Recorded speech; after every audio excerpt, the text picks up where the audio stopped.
For more information about the show or our network, please visit www.podcastdetroit.com. This week in wrestling is all about the Double R, and we're not talking about Rough Riders until we plug an ad.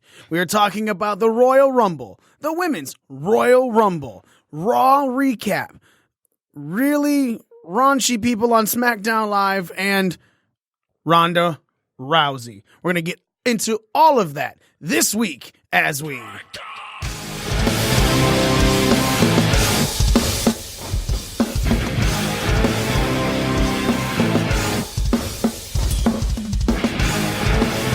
just made the list!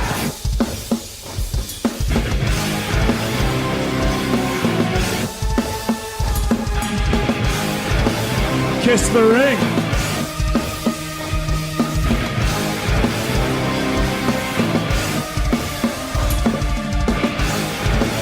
I'm the best in the world. What?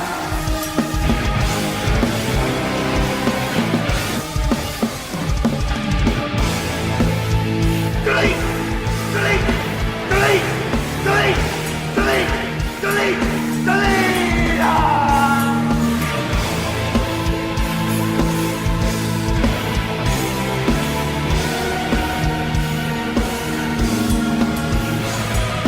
Are you ready? No! I said, are you ready?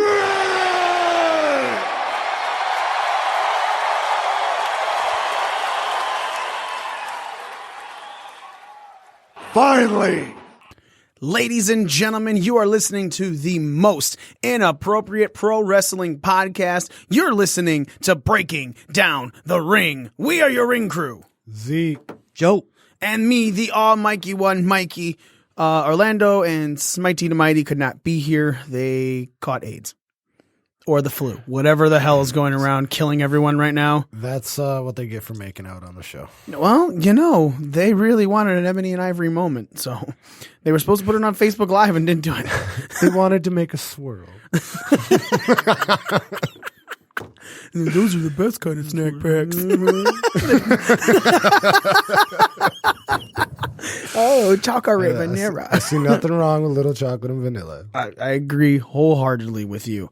Man, ladies and gentlemen, this was one crazy weekend from all kinds of speculations about her showing up at the Royal Rumble to just, photos posted hours before saying that she was in Colombia filming. The Rumble ended. Women went on as the main event. Asuka won.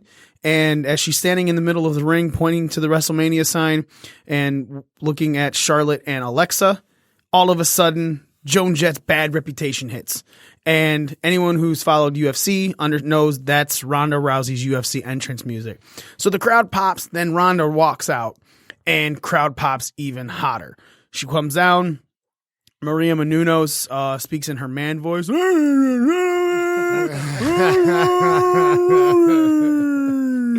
Oh, you noticed that too, right? And Ronda comes in. She is wearing this really oversized jacket, which for at the time, I know Smitty, Z, and myself were just like, what the fuck is she wearing? Come to find out later that Roddy Piper's son flew from Vegas to Philadelphia just to let Ronda wear his jacket. There's guys, go back to Roddy Piper's old podcast, listen to the one with Ronda Rousey, and you can tell how much he puts her over. That's this rowdy Ronda Rousey gimmick started in UFC because Piper told her to use that. He gave it to her. He gave her permission. She asked his permission. Yeah. And he said, gave her his blessing. Yeah. So she's wearing his jacket and pointing to the WrestleMania sign. Then she kind of looks at Asuka and Charlotte, and then back to Asuka, puts out her hand for a handshake.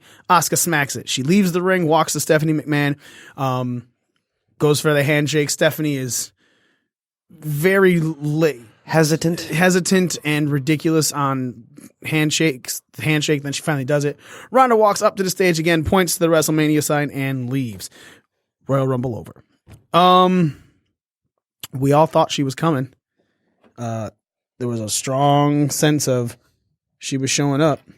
How did you feel when she showed up, Z?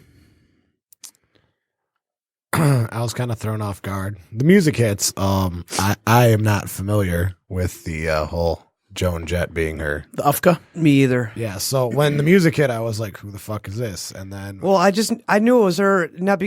I knew because I didn't recognize the music. I was like, that's got to be Rousey.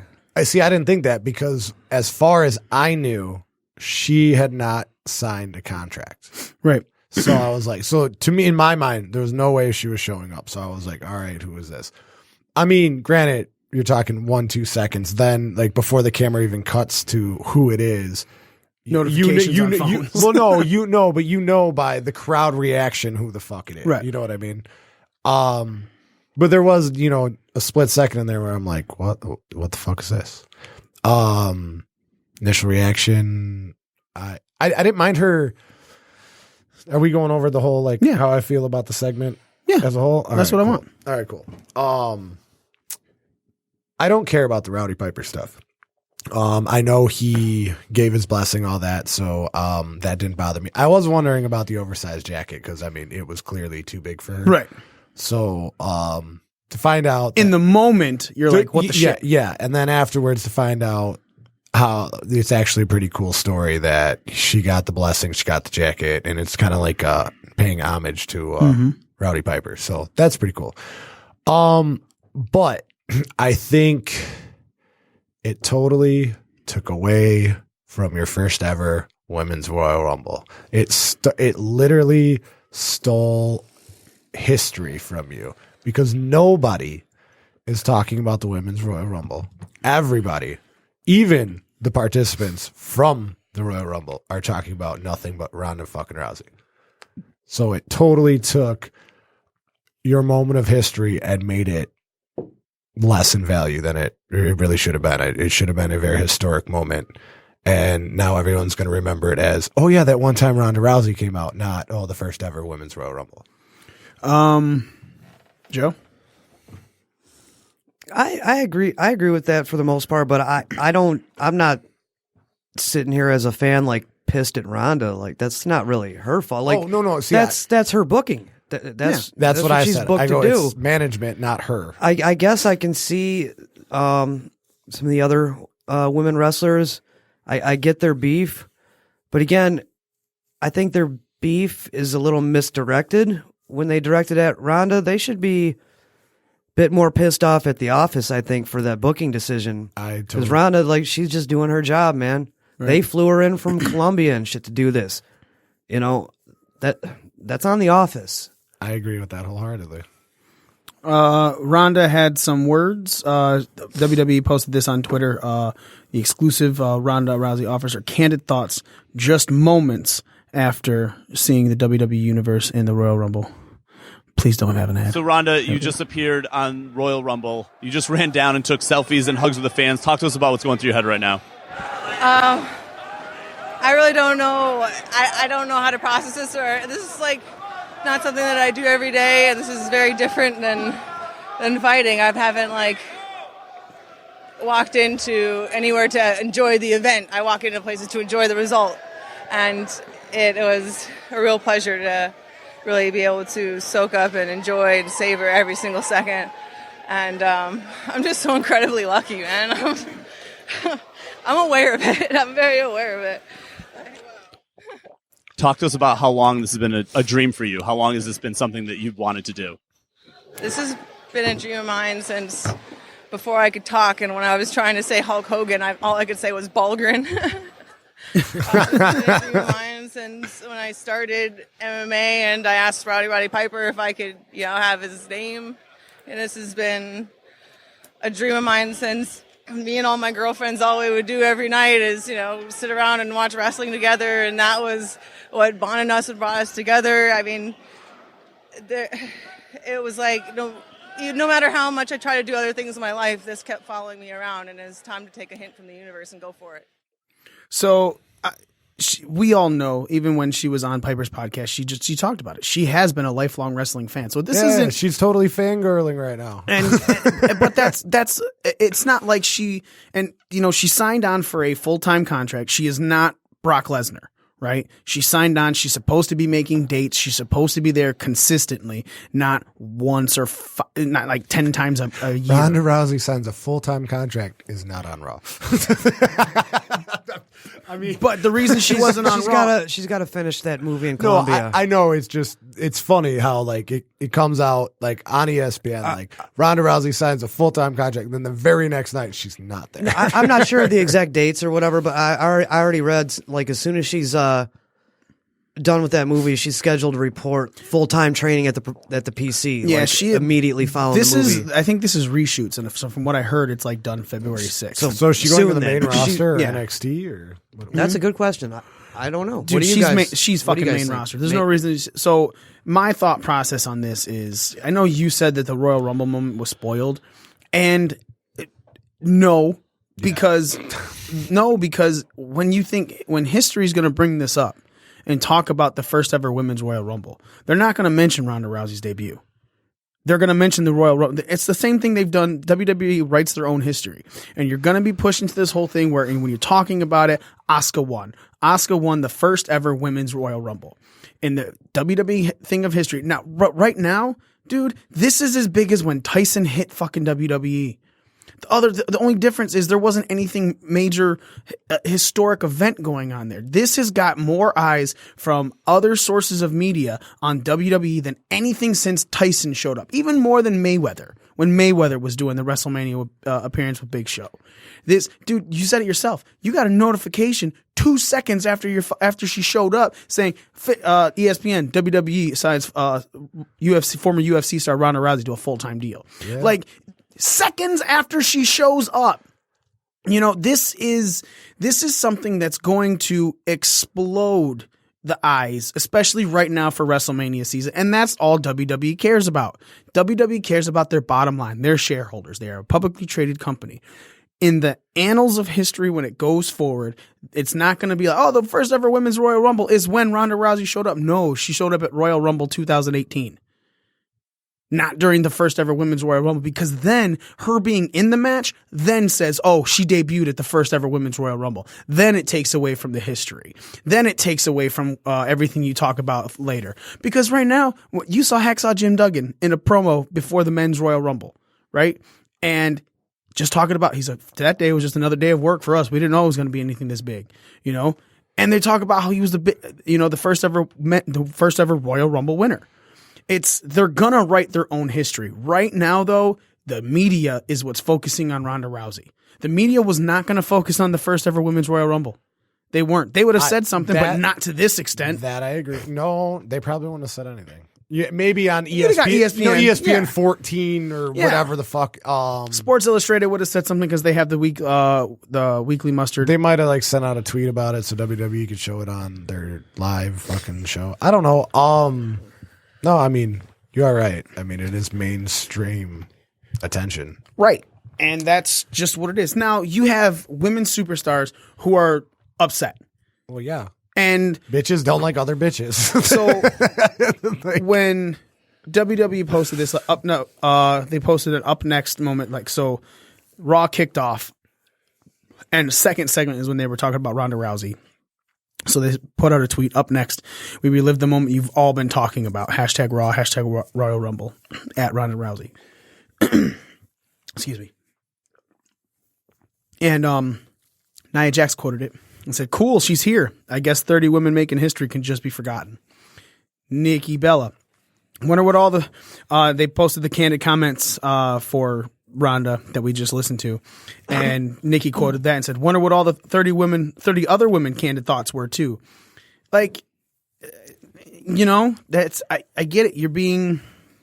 They're upset, but at the same time, it's like, this is a bigger story than that. That's this business, right? This business is about drawing eyes on your product, and I'm sorry, Ronda Rousey's gonna put a lot of fucking eyes on the fucking product. Right. Sorry, bitches. Yep. And then Sasha Banks went on Busted Open Radio. Yeah. And these were her comments when talking with Dave LaGreca, Bully Ray, and Mark Henry. The big talk on today's show, the big talk yesterday, and a lot of it on the Rumble, but most of it on Ronda Rousey, What's it like for you, to have that type of Rumble match on Sunday? You in the ring for 54 minutes and 46 seconds, which is crazy. And then, everyone talking about Ronda Rousey. Are you happy about it? Does it feel good? Listen, Nia Jax tweeted about it. Nikki Bella tweeted about it. They're not exactly happy about sharing the spotlight with somebody like Ronda Rousey. What are your feelings on it?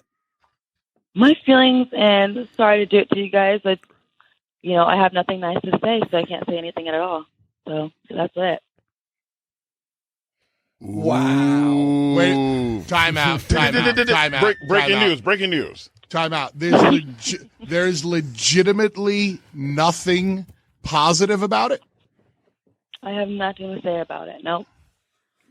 Okay. Well, I respect that. I was always told, if you don't have nothing good to say, don't say nothing at all. I know you said you don't have a lot of nice things to say, but I mean, I just have to ask you this. Do you think with her MMA background that she could hang as a pro wrestler? I got nothing nice to say. I'm going to keep it as that. Okay. Well, you're not going to get nothing out of me, boss. All right. Wait, I tried. Okay. Nothing. Give them nothing and make them want more. Okay, so wait, I have to ask Sasha, I have to ask this question. Then on a professional level. I don't want to know about personal. What happens if you show up to Raw or a Smackdown and you look at the lineup and your name is next to hers? Then what? It's like I do every single week. I do my job. Okay. Professionalism. Yeah. Okay. That's why they call it a boss. Fair enough. That's why she's the boss. Yeah. So Sasha on air saying, I got nothing nice to say, so I'm not saying anything at all. To me, it just seems supremely catty because, like, Joe, you were just saying this as well. This is business. And we've always said, and look, I'll give it up to her for saying if she sees her name next to Ronda's, she's going to do the job that she's told to do. That's all you can really ask for. But I get that they're kind of feeling overlooked right now. But at the same time, this is the amount of eyes on this product is nothing but more money in your pocket. I think that the statements she made on the, I respect, if you don't have anything nice to say, don't say anything at all. I respect that, that whole mentality. However, even if I hate someone, I'm still going to recognize if they're talented, that they're talented, or if they bring value to a company.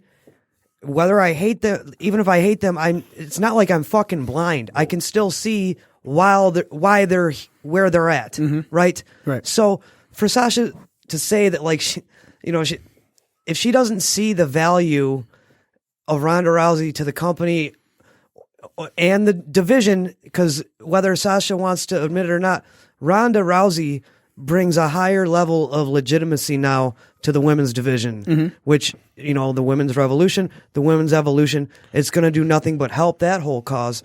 So if Sasha's kind of saying that she doesn't recognize any of that or she doesn't see any positive, that's just a bit naive in my opinion. I'm not like mad at her statements. I get, like, I would probably be pretty pissed off too, but you can't say that there's not one positive to take from Ronda Rousey coming to the company, because there is. Right. There's many positives. Yeah, not to mention, okay, so her very first match is probably going to be at WrestleMania. Yeah, okay? That's more than likely. Okay. That's going to get the same media coverage that this got. They're going to they're at the very least going to fully cover her first WWE match. So that brings, and then whoever that woman is against, whether it's Charlotte, whomever, however that works itself out. We'll talk about that in a second. Okay. But I mean, it brings eyes to the division. It's good for the company. I mean, I don't know. I understand why they're pissed. Like, I get why they're mad. It's almost good that they're mad. At the end of the day, that's a healthy level of competition. Yeah. As long as it doesn't become unhealthy. No, I mean, like, I get why all the women are pissed, but at the same time, like, a lot of them need to, okay, you're mad, get the fuck over it and look at the bigger picture. Yeah, you kind of need like take your day to fucking sulk. Right. And now let's move on. And in a case like that, you kind of need to like take a step away from yourself, you know, maybe kind of like just take a step back and kind of look at it from, you know, the office's eyes, the fans' eyes. You know, you have to, it's not, Sasha Banks may always think it's all about Sasha Banks. Nia Jax may think that it's always all about Nia Jax, but it's not, okay? It's a team effort. They are a team, whether they want to admit it or not. And Ronda Rousey brings a fucking shitload to that team. Yeah, 100%. More eyes, the more money. It's, you know, it's kind of like the whole, when Punk was upset that Dwayne was showing up at WrestleMania Fuck 34. you, Punk.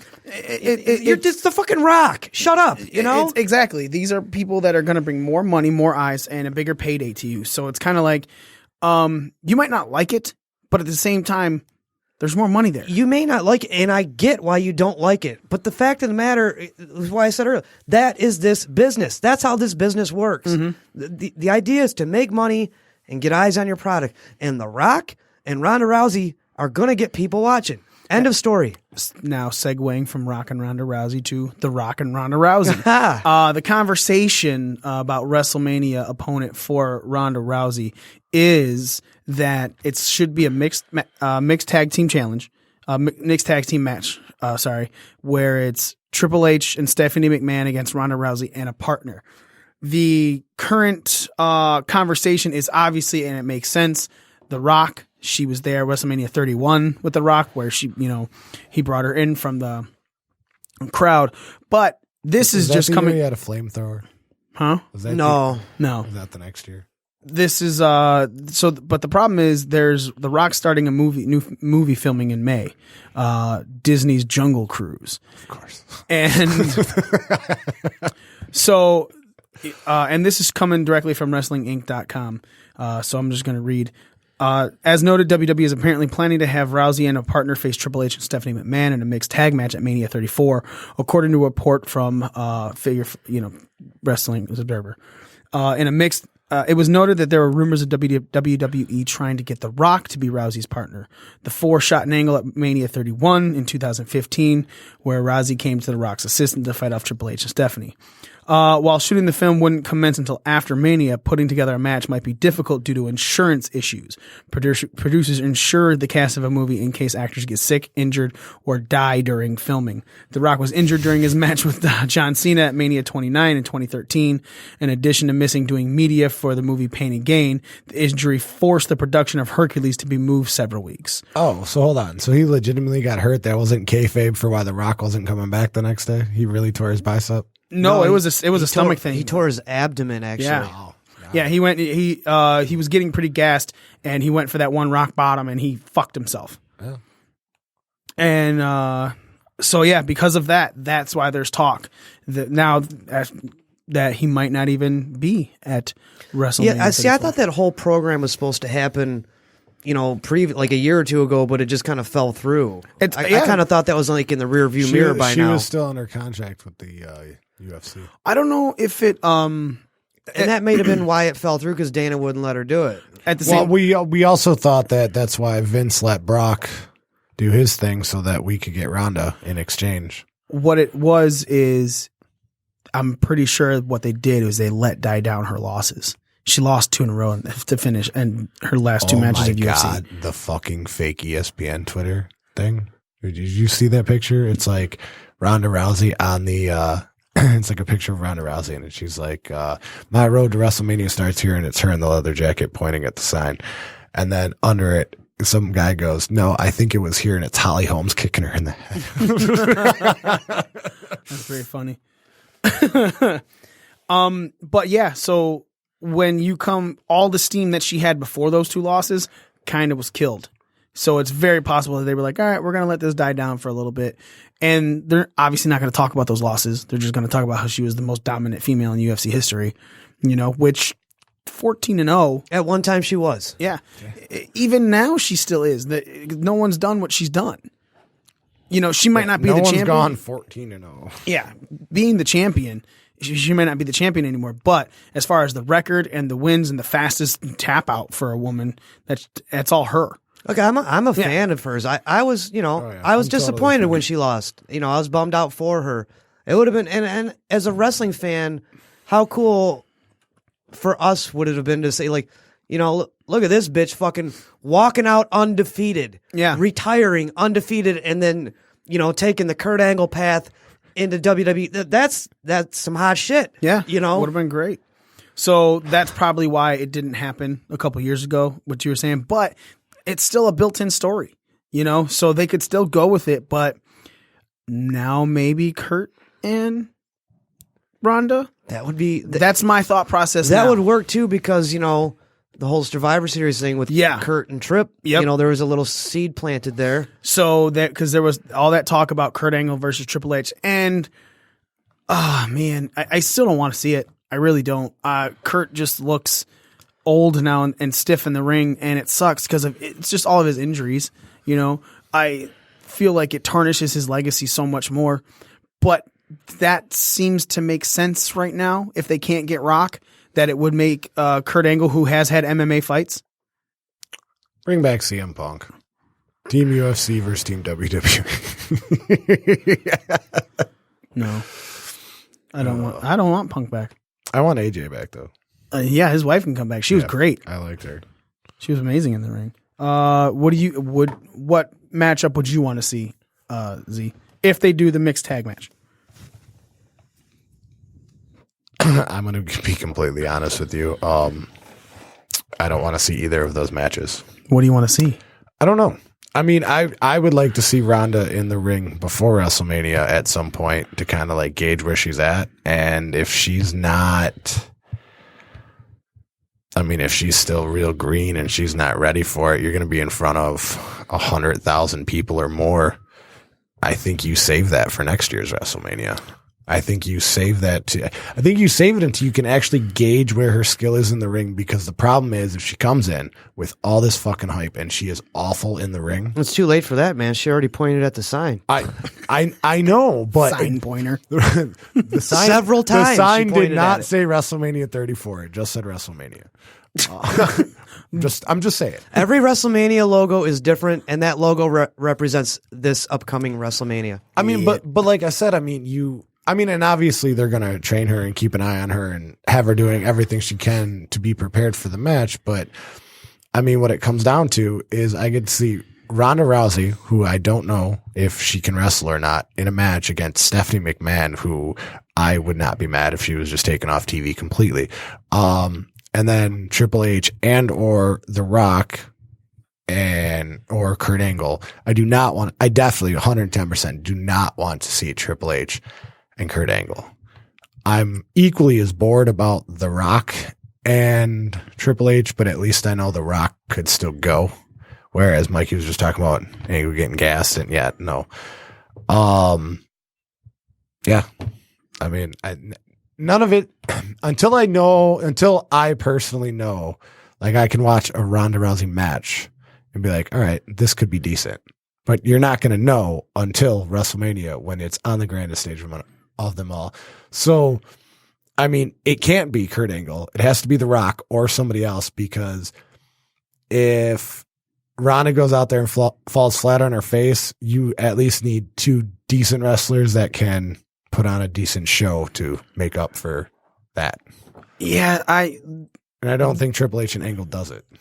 I think being a mixed tag match, one, can help stay away from her weaknesses and build to her strengths. Kind of like when Naomi fought Lana at the one pay-per-view. Like, we all were looking at it like, yeah, there's a little thing here, a little thing there, but we could tell they played to her strengths. And Lana didn't look like complete shit in the ring.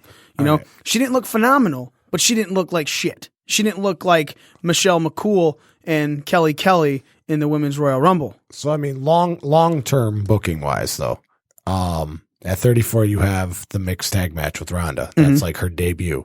And then you have Asuka win the title at WrestleMania and hold the title until the following WrestleMania. And then you book Ronda and Asuka, if Ronda's on that level by that time. I could see that, yeah. Because you've already got the built-in story from her slapping her hand at right. That's what I'm saying. So, that's eventually going to happen. You can see that. I could see that. But then, if Ronda is the person to snap her undefeated streak, how pissed is everybody going to be? It really depends on depends on what Ronda does throughout that year. Yeah, it depends on. Agreed. If she's looking like shit the entire year, okay. I have a feeling they're not going to keep her on TV if she continues to look like shit, because that hurts their investment. They're going to send her back to the performance center and fake an injury and have her go train every day for fucking 6 months and come back and try it again. To be fair, I really don't know. I mean, it could be Asuka versus Charlotte, and then you keep Asuka and Ronda away from each other if you put Asuka on SmackDown. Dude, someone had an idea of Asuka taking on both of them. And unifying the women's titles? I don't know if you would unify it, but then she would just defend both titles. Fuck it. And she go back and forth shows? I don't know. I don't know if I like that. So back to the Women's Royal Rumble. So that happened. And it was the main event of the show. Asuka won. Many women showed up. Like we said, there was an announcement that Alicia Fox broke her tailbone, so she couldn't be in it. So the 17 dropped to 16. So now you had 14 other people that had to go into this Royal Rumble. Excuse me. Who do you think she was Alicia's replacement? I think she may have been Alicia's replacement. That would make sense. Which totally fucked up my Lana being the shortest person. Or the shortest time. I thought Vicky was hilarious. I thought she did a great job. Yeah, Vicky was great. I had it. So people that were in the Women's Royal Rumble match, we had Trish Stratus, who came in at number 30.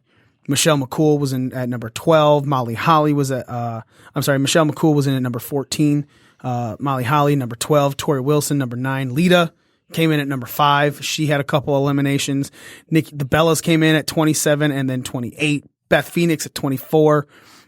Vicky, like we said, she came in at number 16. Kelly at number 29 and Jacqueline at number 21. Basically, we're rounding out from your surprises there. Outside of Ember Moon, who came in for the NXT women. Still selling that injury too. Really, dude, Ember's so good.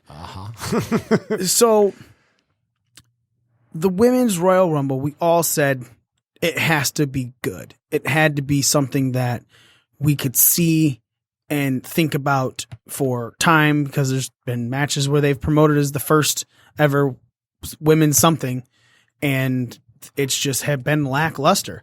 So Joe, Z and I kind of spoke about it when we did our post-Rumble show on Periscope. I have a whole different opinion on it now. And so I kind of want to hear your thoughts on the Women's Royal Rumble right now. I wasn't blown away by it. I don't know.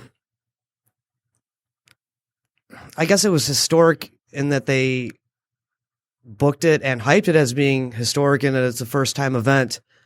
But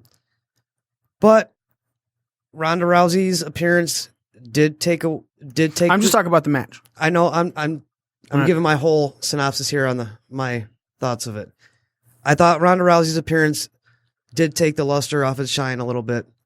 The match-wise, although I did enjoy seeing, the legends, quote-unquote, the female legends come back. Some of them looked great. Some of them didn't. I thought Beth Phoenix looked awesome.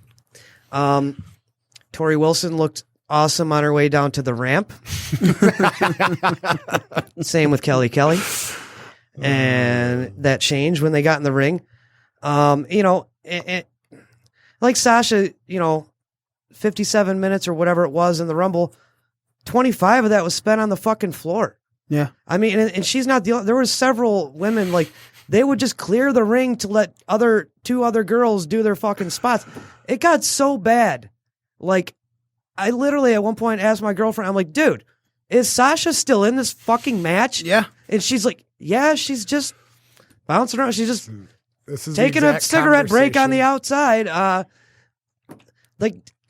I'm sorry, that takes away. I mean, and Finn did it a little bit too.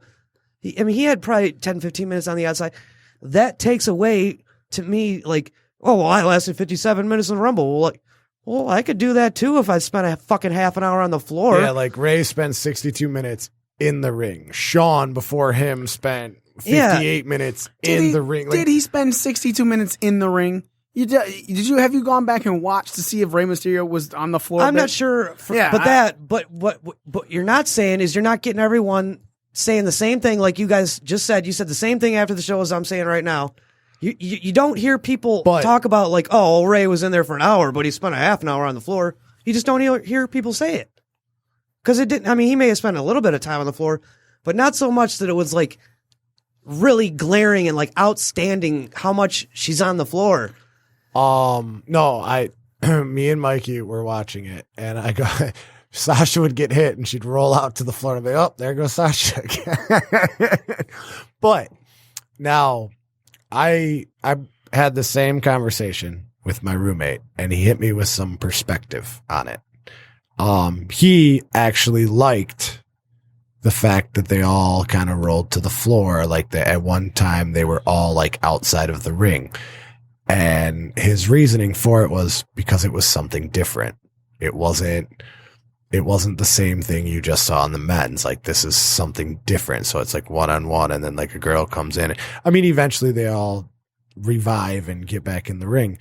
But when I went back and rewatched it from that perspective, the match wasn't bad. The match was actually pretty good. Now, with the exception of Kelly and Tori Wilson and even Michelle McCool in the ring. Yeah, there was some serious botchamania going on in there. Trish can still go. Trish looked good. Beth Phoenix can still Beth go. Looked awesome. And Molly Holly can still go. So, yeah. I mean, like, you could sign either one of them and put them somewhere, and they could still do this 110%. I agree with that. Yeah, I did enjoy those three women. I did enjoy seeing. Which one did Ray win? 2006. Yeah, 2006. Okay. Did he win the one he was in for 62 minutes? Yeah. Oh, okay. Yeah, that was he came in number 2, right? Yeah, he was number 2. Same with Finn this year. Yeah, I mean, there were times I was watching it. It was just real difficult to watch. I'm not saying I hated it, and there weren't things in it that there were things in it that I enjoyed, but but man, yeah, all those women being on the floor that long, that's like, God, like that was a lot to take, you know. There was times I was watching this match and going, and I even tweeted out under our Twitter that you could tell why they were divas and not women's wrestlers. Oh yeah, you know, there was some things that happened that I was just supremely bothered by. My main thing I was bothered by is, look, I expected shit for some of the legends that came back, because we all said it ourselves.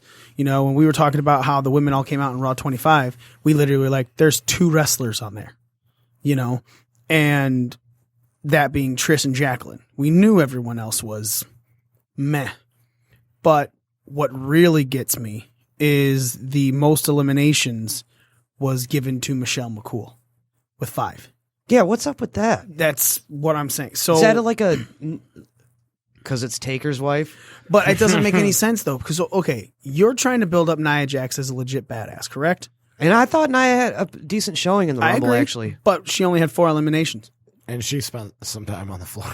They all did, man. Anyone with some significant time in that Rumble also spent significant time on the floor, which, you know, I'm not saying that's as a positive. That's a fact. And I love how Naomi was made out to be the Kofi Kingston of the Royal Rumble. Yeah, that was. I thought that was clever. Actually, I enjoyed. No, that. It was. It's just funny. When you take away from current superstars to give stuff to the legends, that's when I had a problem with this match. Was for the simple fact that Michelle McCool, legends like Michelle McCool, though, like if Trish would have got it, like, all right, cool, you gave Trish something. She was kind of even if Trish would have got out of it at the forefront. No, I've Trish. Any legend, anybody who's not on the main roster still, anybody who is not currently in your product that is not given an accolade, it, to me, seems like you're downplaying your current product for the past product. But I've always wondered this. They seem to do that a lot, though. Who's to say I mean, and I wish Orlando was here so maybe he could answer this question. So they're going into the Royal Rumble. Like, do you know who you're being eliminated by? Do you know who you're eliminating? So you know, like, okay, you're going to eliminate this person, this person, this person, this person, this person. And if not, that's why you got 5 refs outside to yell something to you. Yeah, I think you have a general idea of how long you're going to be in, who you're supposed to take out, and who's going to take you out. Other than that, obviously the rest is pretty much ad lib. It's probably called on. It's called on the fly. But I don't understand. To me, it makes no sense. If you're trying to build up the history type of thing, and these people aren't on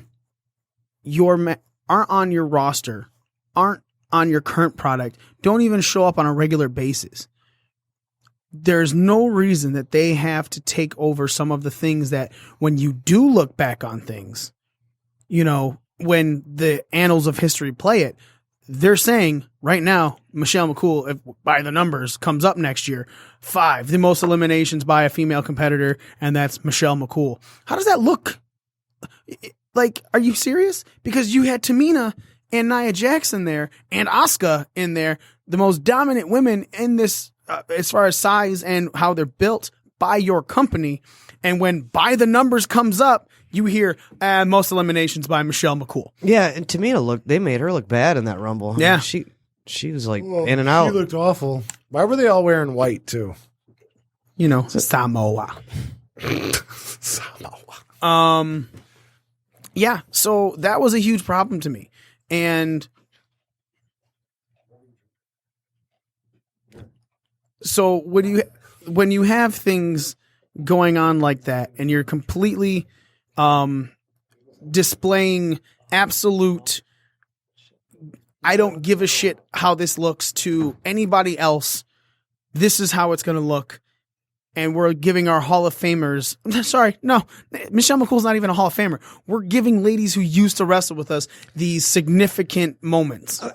Okay, so I get part of that because it's the first ever Women's Royal Rumble. So you can say that it's a celebration of all the women that helped get them to this point, not just the women on the roster right now, but women like, you know, Trish, Lita, Beth, you know, May, Moolah. Yeah. So I can, but at the same time, they literally like pulled out all the stops for this Rumble. Like they had all their legends, quote unquote, possible Hall of Fame women.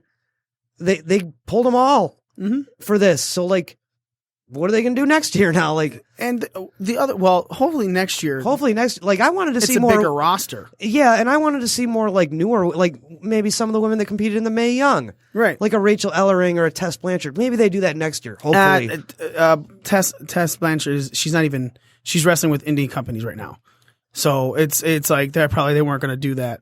I would have loved to see Toni Storm, even though she's a champion for a couple other things. Yeah, I like her too. She's strong. She's a real good wrestler too. She's got a nice butt. The NXT people that they brought up were Ember Moon and Kairi Sane. And Kairi Sane got some elbows off, and they looked good. Mm-hmm. You know, Ember looked good in this match. There was the moment between her and Asuka, which got all the fans popped for. You know, which would show anyone in the back, oh, that's something good, especially if you're looking at the moment between AJ Styles and Nakamura in the Money in the Bank match. Now we kind of have that for WrestleMania. Look like a Mortal Kombat fight. So it's to the point where I'm looking at this going, man, they are. I just feel like they dropped the ball a little bit. You know, the current women didn't have an elimination outside of Dana Brooke. For the first, that's not true. I went back and rewatched. We said that Sonya Deville and not Sonya Deville. Becky eliminates somebody. Nia eliminates somebody. Like all while we were watching, like I went back and rewatched the match completely from start to finish, and I remember us saying like, "Oh man, like the legends of the only ones that have gotten elimination so far." And that was completely false. Like there was, I think Becky makes the second elimination, and then like Nia or somebody makes the fourth. And so, I mean, it was broken up a lot more. I just think, we only noticed when legends eliminated people because I mean, when you think about it, you're like, oh, why did that legend just eliminate that person? Like that person should have eliminated the legend. Mm-hmm. So speaking of Dana Brooke, I thought she had a good showing in that Rumble. Yeah, I thought she looked real good. Yep. That's some of the best Dana Brooke I've seen in quite a while. Yeah, you could tell she was out there like, all right, I'm getting an opportunity here. And I'm going to maximize my minutes, you know? Yep. And she did. Oh, I was proud of her as a fan. As proud as a fan could be of a wrestler. You know, even in the article that WWE posts, they're talking about how Michelle McCool, the first ever Divas champion, had the most eliminations with 5, and she eliminated Sonya Deville, Liv Morgan, Molly Holly, Vicky Guerrero, and Lana. Which, man, Lana should have had the shortest time. We would have all won that one. I said Sarah Logan. She actually kicked a little ass in there. She looked good. So grade the Women's Royal Rumble specifically, Joe, out of 10. So, like in my mind, say Ronda never showed up. I'm just talking about the match. So don't even take that into consideration. All right. I would give it a 6.5. 6.5? Z? What would a C+ be in numbers? Well, probably if out of 100 to get a C+, 75? you're like a 75. All right, so 7.5. 7.5? All right. I'm right in between you both. A 7. It was... Look, so we're all in the ballpark. Yeah, as much as there's things to nitpick, I still like the fact that they got it. It was a good match. You know, Rumbles are difficult, man. And I'm really happy they went with Asuka. And I'm super glad, and I know we'll get to it. Nakamura won. Mm-hmm. Super happy about that, obviously. But, you know, let's think, they're not going to have 2 Japanese win both the Rumbles, right? But yes, they are. They did, and I'm glad they did, you know? Because in the past, that's probably something they wouldn't have done. And just for that reason, you know? Mm-hmm. So I'm glad that they didn't let that hinder them from making their booking decision on who the right person was to go over in these matches.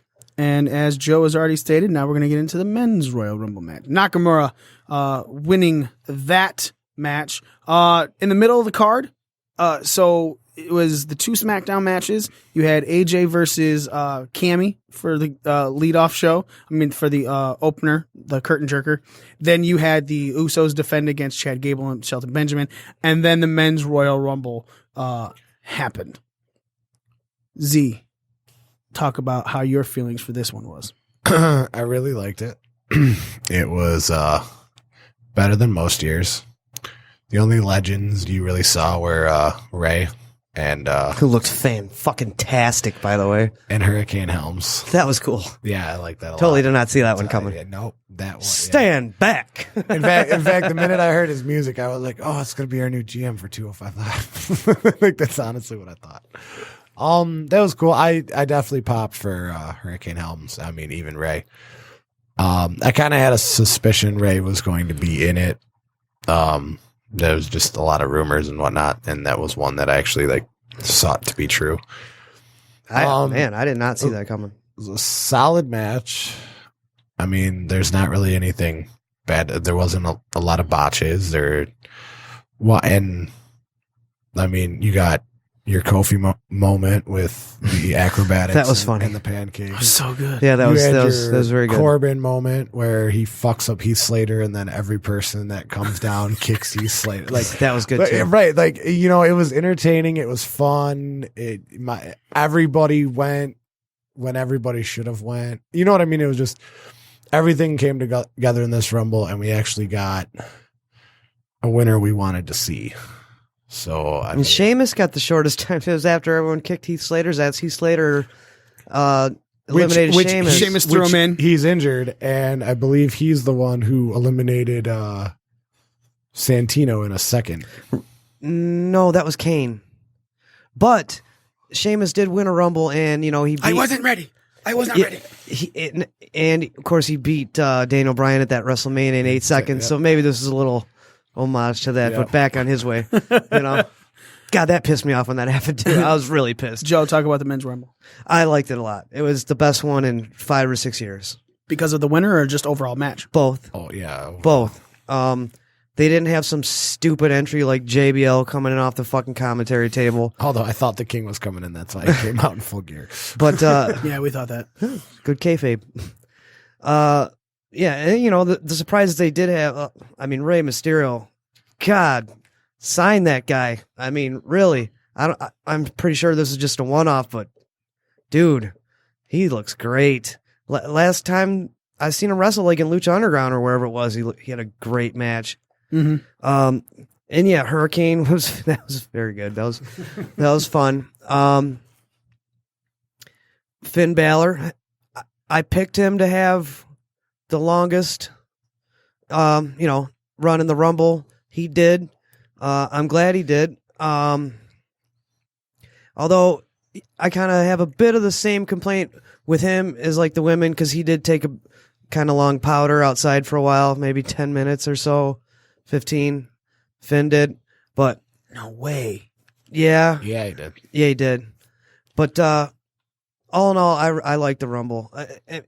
It's not hard to beat the Rumbles in the recent past, so that's not a hard thing to do. But I mean, they killed the recent Rumbles with that one. It was good. The Rumbles used to be, we're gonna jump on this star's back, and we're gonna ride him and see how well he does in our company. And the more recent ones have become, all right, we're just setting up for a Mania main event. Correct. Randy Orton, things like it. And that was kind of the lackluster. Shinsuke winning was great just for the fact that it does harken back to the, okay, we're going to jump on this guy's back and see what he can do, And man, I knew he was the betting odds favorite, but it just seemed stupid to me that they were going to give him that win the way they've booked him on SmackDown Live he's basically there. The Final Four was sweet though. Yeah. Team New Japan versus Team WWE. Yeah, that was good. And there was the moment in there where, and I think this could be a problem, Cena had to tell Shinsuke what to do. Because when they beat him up and then the crowd was chanting, "You both suck," everyone at first thought Cena was screaming, no, but he was saying, now, Shinsuke, now. Because they weren't doing what they weren't going at them. So I hope that doesn't curtail this into the future, because it's very possible that they could go, all right, you're going to fight someone for your number one contendership, and you could fuck that Rumble feeling up right now. I don't think they do that. No. I don't think they do that either, but they gave him the mic on Tuesday.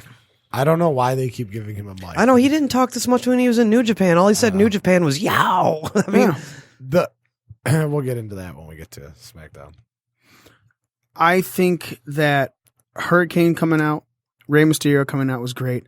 I loved the fact that both NXT champions came up in their respective Royal Rumbles and had a decent showing. Agreed.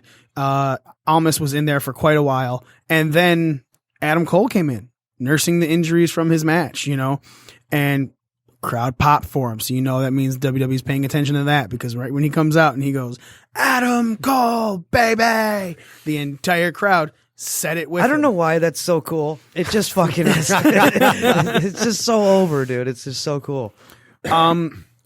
So yeah, man, for the most part, I was really happy with the men's Royal Rumble. I thought it took place at a pace that everyone was happy with. Like we said, the Final Four were Roman Reigns, John Cena, Finn Balor, and Shinsuke Nakamura. And a lot of people were worried that Roman was going to go over, man. There were so many people in that. I was a little upset by Cena eliminating Finn. You could have had, Shinsuke was the one that eliminated Cena, though, right? I think so. I believe that. Yes, he did. So, and then he eliminated Roman. So again, it's not like Roman eliminated Cena, so it takes away any of the powder keg under Nakamura or Finn. You know, I was happy with it, man. The ending of it was cool. Had you not had Ronda Rousey show up at this pay-per-view, the men could have closed this out, and that would have been a great way to finish out the Rumble believe match. that's the only reason why the men's didn't close it, because of the Rousey thing. So, Z, rate the men's Royal Rumble out of 10. 8.5. All right, Joe? Being that its predecessing years were so terrible, so that puts a shine on this one even more. I'll give it a 9. It was good, really good. All right. I give it an 8. I think it was better than the women's for sure. But at the same time, this one, while there were still people that came in from WWE, again, there was 4 surprise entrants, you know, and I think that's the thing that outshines the women right now is everyone announced for the women's Royal Rumble was everyone on the roster. And then you had to deal with but 2 pregnant girls that showed up on Raw 25. Right.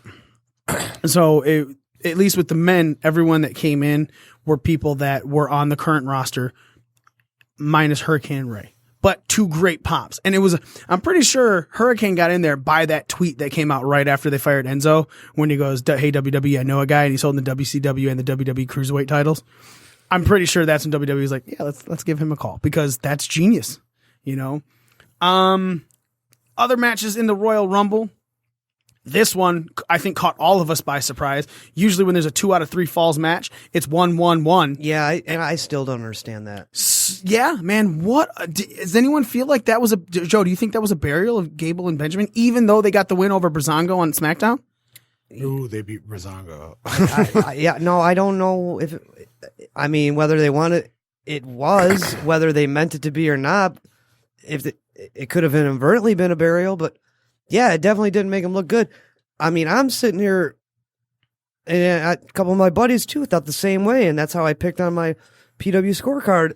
I'm sitting there thinking that they're gonna slap Usos on the wrist a little bit for the DUI, especially after McMahon saying about the XFL, like, oh, we're not gonna hire anyone with any criminal records, even a DUI. I was like, well, your tag team champions haven't. But so I thought they'd at least get a little punishment, a little slap on the wrist, spanking for that, and like they would take the titles off him. Boy, was I wrong. Were we all wrong? I just don't understand. Like you I don't had even the give Usos retaining. You don't even give Gable and Benjamin like one fall. Like, Yeah, I just don't understand it. That I did. I really don't understand it. Like, did they piss someone off? Like, what is that? you would have to think so. Z, you said you picked the Usos to retain, I did. so why weren't you surprised by this? Or outside of I was surprised it didn't go 1-1-1 or even 1-2. Right. But I don't know. I like the way they've been building this up. It made sense for American Alpha 2 to get at least one fall. What a shitty fucking tag name. Hey, whatever. But yeah, Enzo helped Jay. Like, gave him the rub. Good job, buddy. Yeah, man. I think Enzo doesn't have that problem. Jay does drop the Usos drop those titles right there. I really think Enzo saved the Usos title run. Cause I don't know, man. I don't know if those two are really like in booking decisions. I don't know if those two are really maybe. It's not the same division though. It doesn't matter if it's the same division. It's something that makes you look bad it makes them look bad. Now, granted, we also don't know the full aspects of Jay's DUI. It literally could have. He was right at the fucking legal limit. Right. And that's why he went like a yeah. 0.08, 0.09. And he's like, man, I had like, 2 dude, beers. I just had 3 beers. What yeah. the fuck? Oh, yeah, but even 2 beers would put you over that for the Michigan legal limit. Yeah. You know, and he's like, I had 2 beers. Depending on how quick you got in the car after. And I had 2 beers. And so then WWE's like, all right, freak fucking accident, whatever. You know, you're not gonna get any punishment. It sucks and it looks bad, but maybe he also went to them, hey man, hey Oos, got a little bit of trouble tonight. You know? Yeah, because they said that's a big part of the reason that Enzo was fired, not because of the charges that were brought up against him, because he neglected to for months let them know that they were against. Yeah, because he knew back in November when they started the investigation. He didn't tell WWE. If he knows, that means they're going to find out. Right? Maybe not today. Maybe not tomorrow. It was so stupid. Maybe sometime in January. Joe, what Do you think AJ versus Kevin Owens and Sami Zayn was the match of the night, though? Do you think that was a show stealer or maybe a pre-show match? I think neither. I just think you think the Rumble's definitely. I think. Everything I think the men's Rumble should have closed the show. Hindsight being, I'm like, whoa, they're doing the Rumble now, huh? Whoa, when I was watching it live, but hindsight being 2020, like Rousey comes out at the end, like, oh, okay, I see why they did this now. Right. But, I don't think it was should have been knocked down in the pre-show, and I don't think it was a show stealer either. I thought it was what it was meant to be. I thought it was a solid match. I thought it was as good as it could be with the kind of funky booking with the 2-on-1 faux tag and yeah. So this is kind of a weird program to begin with. So I thought they did the most of it, what they could have. And then they're setting up for Fastlane being either AJ versus Kevin or Sammy, to go into whatever's going to happen right before Mania. Yeah. So and I don't see AJ drop. I mean, oh yeah, no, it's good. It's going to be Shinsuke and AJ. Can I Mania. be honest though, man? I hope it. I mean, I hope they don't deviate from that. I want it to be Shinsuke and AJ. I really do. But man, if it ended up being Sami Zayn and Shinsuke, I don't think I'd be angry. I'd be a little disappointed, but I'd be like, but I mean, it'd be their takeover match. It's funny you mentioned because when we were watching the handicap match, my girlfriend and I, I'm trying to get her into this as much as possible. I know she's like suffering through it just to appease me. I mean, she does like some stuff. She watches Total Divas a lot, but whatever. Anyway, I'm talking about AJ and Sammy and Kevin Owens, and I'm telling my girlfriend like these are legit, like between the ropes in ring. Like, these are three of the best in the business today in this match right now. I mean, this is some very high talent in this ring right now. Yeah. So, I mean, Shinsuke against Sammy again would be fucking badass. I mean, why can't we do both? We can get that again and still get AJ at, Mania. Maybe Kevin Owens goes over next week, so you got KO and AJ at Fastlane, and you got Sammy versus Shinsuke again. That I wouldn't mind that either, because that'd be give them fucking some good great, time. and it'd be like an awesome, like cool in between thing, in the meantime thing between now and Mania. I don't know though, because if they do that now, that automatically means Shinsuke's going over because you don't have the number one contender look weak going in. Well, you kind of know that both. Say those two matches did happen at Fastlane, you kind of know that both AJ and Shinsuke are both going to go over, right? But still, it's not about the end of the story. It's sometimes it's about the journey. It's still like to watch it play out. Still can be a great match, even if you kind of know who the winner is going to be. I agree wholeheartedly with you. I mean, you knew Nakamura's debut NXT match. You knew he was going to beat Sammy. Yeah, but did you enjoy it any less? No, that was a great match. Yeah. Great fucking match. Yeah, you knew Nakamura was going to win, but it was still awesome. Let's talk about the Universal title match now. That was much more entertaining than I thought it was going to be. Oh my, look, it was a shit match. Yeah. But what was great about it was how stiff Braun and Brock were with each other, and Brock screaming at Braun to slow the fuck down. Like, it was great. Like, it was great. It was fucking great. But they were shooting in the ring. So that shot to the side of Braun's head was a shoot shot. That fucking, you hit me with your running power slam, and I'm not even giving you a one count. That was totally a shoot, because that just made it look so weak. It made that power slam look weak as fuck, and he didn't care. And that match, like, it was like Kane was like, God damn it, I'm gonna have to go back to hell. Son of a bitch. Yeah. So talk about it, Joe. I mean, it was just train wreck fun. Like, I didn't give a rat's dick about this match going into it. I really didn't give a fuck at all. Right now, all three of those competitors, especially Kane, they don't do much for me. Brock's getting kind of tired. Braun Strowman, he's a cartoon to me. I don't take him seriously. So when that happened, that definitely brought my level of interest way up and my level of entertainment too, because I keep bringing my girlfriend up because we sat and watched the thing with baby, right? And baby's first Royal Rumble, right? Yeah, so that was cool. But we both were kind of like when Braun kneed Brock, both my girl and I were like, damn. And then you could see Brock's face. He just got pissed. And then they bleeped him out when he said, slow the fuck down. And you could see he just shot on him and cold cocked him right in the side of the head, hard. My girl's like, damn, he hit him hard. I'm like, yeah, that's what's known as a receipt. It's like, that's a payback for that knee. And so, yeah, that made the match, gave it a lot more intensity. And so definitely brought my level of interest from 0 to something. Z. 100% what Joe said. I mean, I couldn't have said it better. Like, same reaction, same everything. The match was absolute shit, to be quite honest with you. But that little personal gripe between Braun and Brock made the match for me. Exactly. Yeah, and that's what we were talking about. It was it was the match that no one cared about until that happened. Exactly. You know? Yeah. Ladies and gentlemen, just want to let you know, if you are one of the type of people that like to have some fun in the bedroom, but you want to have protection anytime, at anywhere, even, go check out our sponsor, beadandy.com. If you go to beadandy.com/podcast, you use that link, you're going to save 50% off your first order of condoms. They have 2 tiers for this, 6 or 12. You can choose. So these are all cheaper than anything you get in the store. You go to the store, you get a 3-pack of condoms for about $5, right? So that's almost $2 a condom. But with beadandy.com, you can go to the website and you can get 6 condoms for $6 or the 12 condoms for the $12.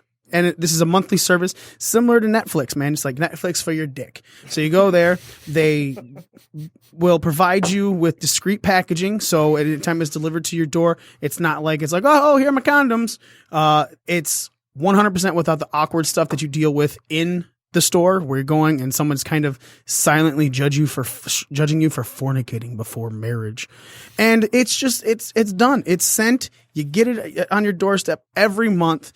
Go to beadandy.com/podcast. That's beadandy.com/podcast. And you will receive 50% off of your first order from beadandy.com. With that being said, ladies and gentlemen, we're going to take a quick break. And when we come back, we're going to talk about Raw. We're going to talk about Smackdown and everything else that is going on in WWE.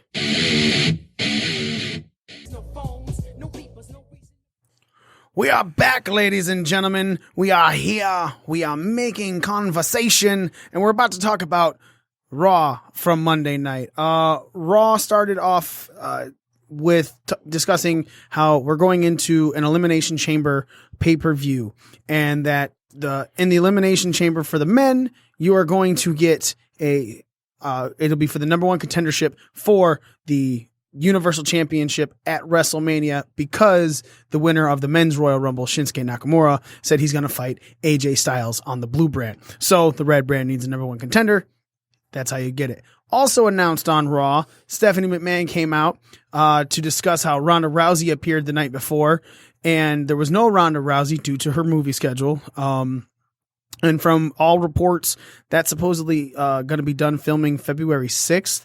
So maybe not next week's Raw, but the following Raw, we might see Ronda Rousey for the first time since the Royal Rumble. But Stephanie came out and announced that the women will have their first ever Elimination Chamber match, and Alexa Bliss will be defending her Raw Women's Championship in that. For the matches to decide who was going into the Elimination Chamber, Kurt Angle set up one-on-one matches. The first one was Braun Strowman versus Kane in a last man standing match. Then there was Elias versus Woken Matt Hardy, and Finn Balor versus John Cena in a first time ever match, and that main evented Raw. Braun went over on Kane by killing him. He just lifted, like, look, man, we have seen people lift the announce desk. He lifted the announce stage and threw it on top of Kane, to which later, when Kane was taken to the hospital, he sat up in the hospital bed and just stumbled off into nowhere, as was stated by the Raw commentary team. And the Raw commentary team has a new face. Booker T, he gone. Not gone. He's not fired, but he's not on the Raw commentary team anymore. He has officially been replaced by Jonathan Coachman.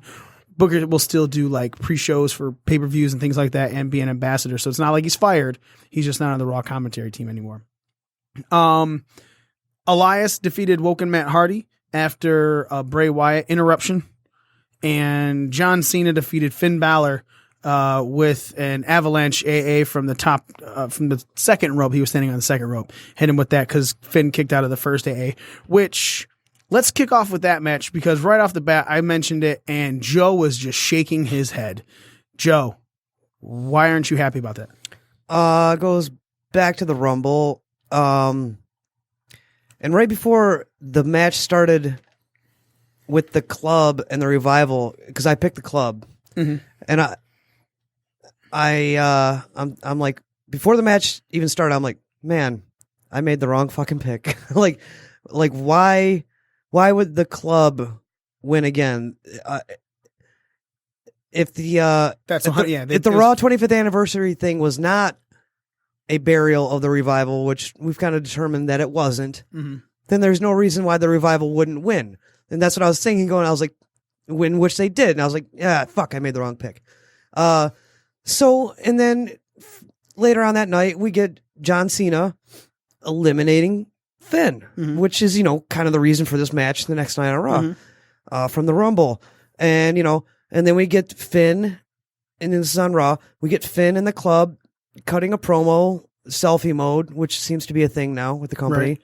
I'm wondering if those are scripted. We'll get into that. They're probably just as scripted as any other promo. They got some bullet points, maybe. Anyway, I'm thinking that one. I'm thinking bullet points. So, anyway, going on. John Cena cuts his own promo where he's walking through the hall. Selfie promo, yeah. Selfie promos are hilarious because they're all looking at the screen rather than the camera. We'll get into that on SmackDown, I guess. That's more SmackDown, what I'm thinking of. Anyway, the main event, Finn, Cena goes over clean. Like you said, granted, it took 2 AAs. One from the ropes. So, it wasn't like Finn looked like a bitch, but come on, man. And I don't hate John Cena. I'm a fan of his. He doesn't need this win. What are we doing here? Yeah, he does. Why? Why? So he can be strong to go into Mania and fight Taker? No. He's not fighting Taker. Taker's done. More than likely, it's going to be Samoa Joe. Everyone's saying it's going to be Cena and Taker at Mania. They're still saying that. I think they're still kind of ridiculous. I will believe it until John Cena's in a different match for WrestleMania. Why do you think Cena needs this win then? I think Cena needs this win because Balor didn't. I didn't want Balor to take it. If Balor wins this match, that means he's in the Elimination Chamber, which means he's losing at the Elimination Chamber. So you're saying I'm saying this Cena win actually helps Balor? Yes, and now you might see Balor in a match for maybe the IC title at Elimination Chamber because. If Balor wins that match, he immediately is losing the next match he faces for the Universal title. Him losing that match is more of a help to him because it now keeps him out of the Universal title picture, maybe for the mid-card title. Because if they're truly pushing him, that loss was something that was very much needed. I'm 100% okay with that loss because I agree. We have said it before. As long as it doesn't look like a squash, Finn taking that loss now means he can go do something else at Elimination Chamber, and I'm hoping it's face Miz for the Intercontinental Championship. Because if Miz, so I do watch Total Divas. So on the Total Divas most recent episode, it stated that Maurice's due date is March, it's like 2 days after Mania.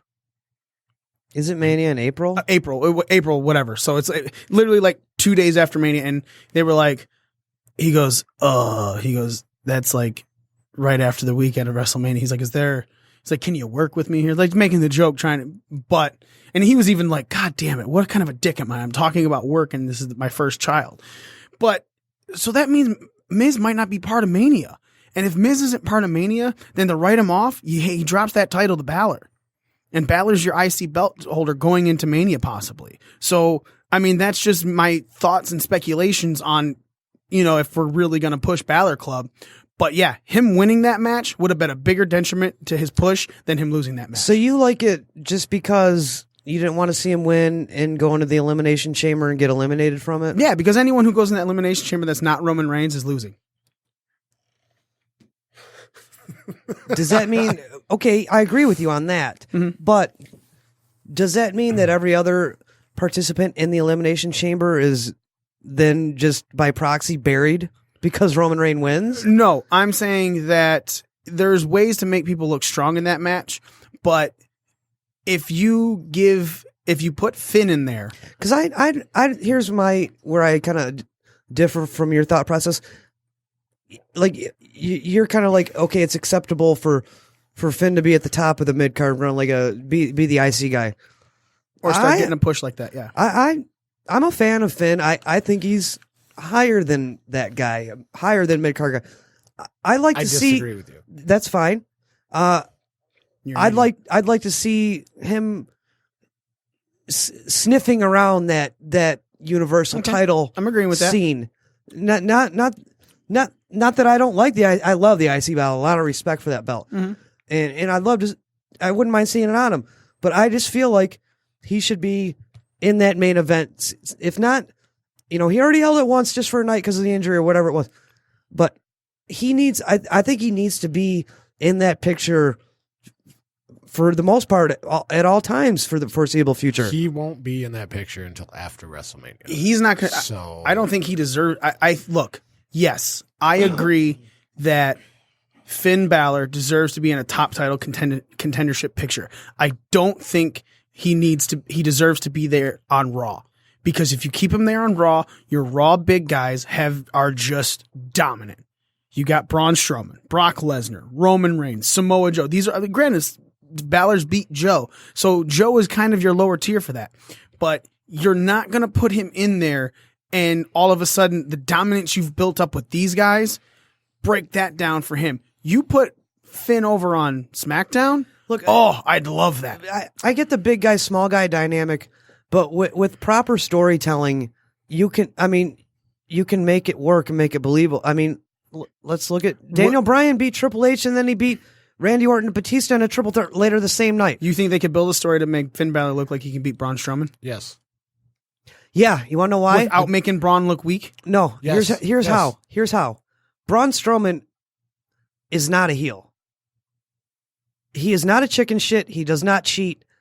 He's just a badass, right? Mm-hmm. A cartoonish badass, in my opinion, but he's a badass. Okay. Finn, to me, Finn could be so much more money. This is just my opinion.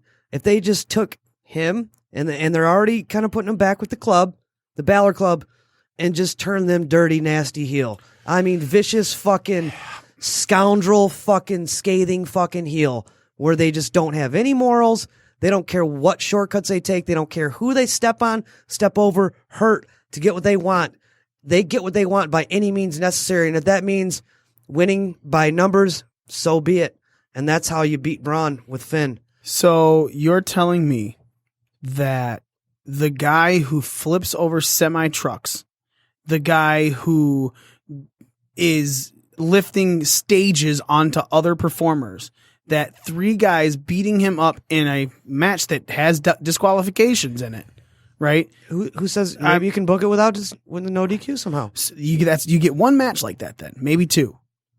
Either way, any type of booking like that, you're eventually going to make the guy that never looks weak, or every time he has taken a loss. He is looking weak. But that's the thing. We've constantly said, like, oh, you're building him like this and you're kind of breaking him when you do this. So what you're saying is the things that we've been complaining about when they give him a loss, you want them to do now because it's Finn? You can't have that. I'm not complaining about losses or my complaints with Braun is everything they do with him is just flat out fucking ridiculous, and it's not believable, and it's fucking stupid, and it makes me groan every time I look at him.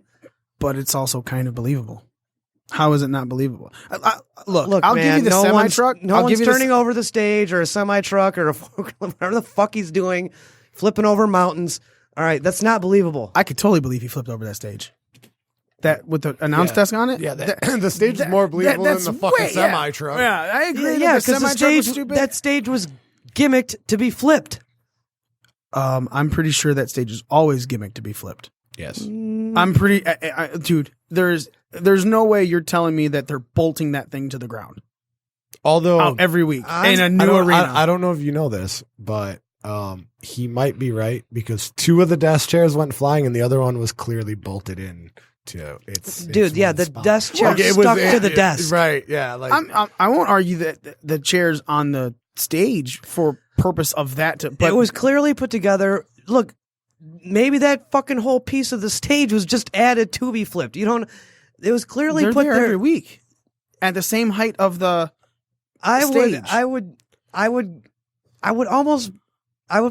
put money on it to say that there was something different about that set to be anticipated to be flipped than there is on weekly sets. I'll agree with the stuff on the top of if it's going on to somebody, they probably safetied it somehow. I'll give you that. And that's what I'm saying about the top of it. I'm talking about the thing that he lifted wasn't just the table. It was the stage that they probably just set on the ground. There's no bolts because you can't bolt something into a floor that you don't own. So it's just a setup there where guys are able to walk onto it just like any other platform, and then it's broken down and sent to the next Raw. And that's what I'm saying. That means outside of the table being bolted there, and which normally is flipped anyway, I agree that because it was going on Kane, that table is bolted there, that chair is bolted on top. But the stage part that he lifted is probably no lighter than it is normally. Either way, dude, it's really neither here nor there. The fact but when you're saying it's unbelievable, I'm going to be like, no, that I'll give you the semi, I'll give you the thing, I'll give you the ambulance, all that stuff. That, however, is totally believable. Okay, fine. I would believe if Brock did it. You're missing the point that I'm trying. The point that I'm trying to make is they've painted this guy to be a fucking bigger than life cartoon. Okay, like almost superhero-ish with superhuman, ungodly strength. Okay. Which is like, okay, if I got the book that's not something I would have done, because now, like we've stated in the past, when he's gotten beaten, made it does take away from that. And yeah, we've complained about it, but the only reason I'm complaining about that from the aspect of like, say I'm the Office. Well, I built this guy up to be cartoonish strong, flipping over ambulances and shit, and now he just took like a fucking tickle butt loss. Like, doesn't that kind of put the brakes on this fucking giant fucking push I'm trying to give this guy? Yeah. So it's not like I'm complaining about that from a fan standpoint. I'm just saying that it doesn't make sense from the way that they've booked him. And that's I'm just poking holes in their booking, basically. No, but I get that. But what I'm saying is then if you're still later booking that it's that kind of loss that he's going to take, you're contradicting your own argument to their booking being shit when you're saying they should have shit booking. That's what I'm saying. You're saying, why are they doing that, hurting him, when it's stupid because you're trying to build him like this and now you're killing him. But you're saying, but the way Finn can do it is to be the exact same thing I complained about their booking with my booking. No, I'm saying that they have to cheat a lot and really fuck this guy up to win and take multiple people to do it.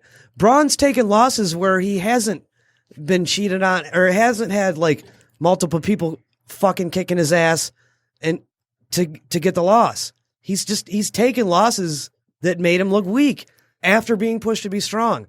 In my eyes, I made that point when it was in my eyes, a loss like this wouldn't make him look weak like some of the losses he's taken in the recent past. Yeah, when you get jumped and you lose, everyone knows you're still a monster, and he couldn't have done it by himself, but with his cronies, he could do it. Which is not, that's like NWO-ish, and then Braun will eventually have to win and beat Finn, and then who takes that title off of him? Off of Braun or Braun? Because if you're saying Finn should be up there, and there's a mention of Braun facing Finn, and Finn defends, and because obviously Finn would have to get this belt first, right? What do you mean? Finn would have to get. You're saying Finn would have to get the Universal title. Like you want him up there in that upper echelon of booking. Yeah, I do. I'm right. So do you think Finn would get the belt before Braun, or because the scenario I'm putting in there is it's Finn versus Braun for this Universal Championship. Okay. And you're trying to make it look like Finn can beat Braun, whether it be to retain the title or to take the title off of Braun. I would probably have him take it off of Braun. Okay. And then Braun never gets it back, even though there's rematches because of dirty play, and they just move on? He's had a chance like a good heel. He's had chance after chance. He doesn't get another one. He goes to the back of the line. He has lost to me twice in a row. I mean, we've seen the fucking play out of the same storyline before a million fucking times. So it can be done. And like, it's WWE. They expect you to forget shit all the fucking time. They do nonsense. All I'm shit saying all the time. is you keep Finn there with the dominance that you have in the Raw's big dude main event scene. Finn's going to deal with more losses than he's going to deal with wins. Now, back to the original topic of you thinking Finn should go for the IC belt. I agree with you wholeheartedly, and strictly because the history of the Intercontinental Championship is it's always been worn up until like recent years by the best wrestler. Like when Shawn had it, he was the best wrestler in the company. When Brett had it, Brett was the best. It always went to, you had your Hulk Hogan and your Giants and your cartoonish figures from the 80s who held the belt. And then you had the new generation of Brett and Shawn and, even like Rick Root was like a light heavyweight guy. He's a guy you would see wearing like the IC belt. It was like for the best worker on the card. And then normally that, you win the title, then you probably go on to win the Royal Rumble. There was like a strategic plan in place. And I would much rather see Finn go for the IC belt and have a lengthy run with the IC belt than, like we just discussed, maybe win the Universal title, but a month later lose it back. 1 or 2 months later. It makes him a bigger name. When Roman takes it off of Brock at WrestleMania, I think then you can. I love this Roman build right now. Then you can start booking Finn. You can start having Finn in the Universal title picture because as the IC belt holder, you're always kind of on the outskirts of that anyway. Like you are a top contender. You may not be the number one contender, but you're definitely top 5 because you hold a fucking belt. And it's Finn. So, and Finn still holds a win over Roman in that Universal title tournament and never got a rematch. So you can definitely book a story with that after Brock drops the title. But like Joe was saying, you have all this cartoonish big guy shit going on that they need to get rid of. And they won't. They won't get rid of that. So that's why I want Finn on SmackDown. Because that's the show that we've consistently said. There's many times we've looked at pay-per-views going, ugh, but the way these matches have played that we've all like, man, that was a really fucking good pay-per-view. When SmackDown Live first became SmackDown Live, that was a hot fucking show, dude. Yeah. That was way better than Raw for a good long while. Then it kind of fell off. It was after the Superstar shakeup. We've all said this. But for a while, I mean, that show was legit. But even right after the Superstar shakeup, it was still like, I think the minute they got rid of Talking Smack is when it just kind of all just right down. But now it's like right back there, dude, because you got AJ as your champ, Bobby Roode's in there, Usos are constantly putting on good matches. I think SmackDown Live has returned from when it kind of just fell down. It's the worker show. Yeah. And I think Finn going there would only elevate his career in WWE even more. Is basically what I'm saying. I don't want him in that Universal title picture because I want him to move to SmackDown and have some. Because damn, man, you got AJ versus. It doesn't have to be Universal. I just want him sniffing around, and he doesn't have to carry it all the time either. And he can win it and lose it or whatever, or maybe not. I just want him sniffing around that main event scene, whether it's SmackDown or Raw, whether he has a title or not. I just want him up there. Well, then let me ask you this: isn't he already doing that then? Even with the loss to Cena, that's him sniffing around the main event scene, right? He's been in the main event of Raw for 4 weeks in a row. Yeah, but not in a title hunt. And Cena's like not there. Is Cena a top guy anymore? Yeah, Cena's always a top guy. Yeah, Cena will matter never. What. Yeah, Cena's he's a top guy. Like in the like and having to beat Finn with an Avalanche AA. That's a rub in a loss. That is, yeah. It's the same rub. I said that. AJ. I said it made him, not look like a little bitch. It took a lot to beat him in 2 AAs, one off the top. But look, I know Cena's like a top guy as far as like his standing, like in history and in the business. But I mean, like in the card, the booking right now, is he a top guy? Like, yeah, is he going for the Universal title right now? Yeah, he could if you wanted him to. He could. Yeah, he's always there, always. Same as The Rock. When Rock came back and fought Punk, you got it. He's a top guy. Austin can come back right now and he'd be a top guy if he was able to wrestle. Like these are their levels that they have built into their persona. Is. Okay. So, but again, the way I'm looking at it, I'm okay with it because Finn can move to IC belt. Speaking of the IC belt and what I mentioned when we were talking about it with this push of Roman Reigns, I fucking love it right now because Miz won again off of dirty-ish tactics. You know, not totally a clean win, but Miz is a grimy heel. So that's how he's supposed to win. It's great. But what I love about it is it's now Roman has lost 2 weeks in a row, right? And while internet fanboys are going, yeah, but it's not clean. Well, it wasn't supposed to be clean. Roman's lost clean. He lost clean to Samoa Joe. He's lost clean to Braun Strowman. It's not like Roman doesn't lose clean, but in this aspect of this match, for Miz to win and Miz's character, it plays into it. Yep. But at the same time, what it also does is it does make Roman look fallible. So when Roman does win that Universal title over the Beast, how he's finally the one to conquer the Beast, he then, but still has moments of being beatable. So anybody else that faces him for this belt can beat him. Unlike the corner they have backed themselves into with Brock, who is just, I'm Brock Lesnar and I'll beat everybody. I kill everybody. Right. So I love that match. Z, what about you? Yeah. Caught bits and pieces of it.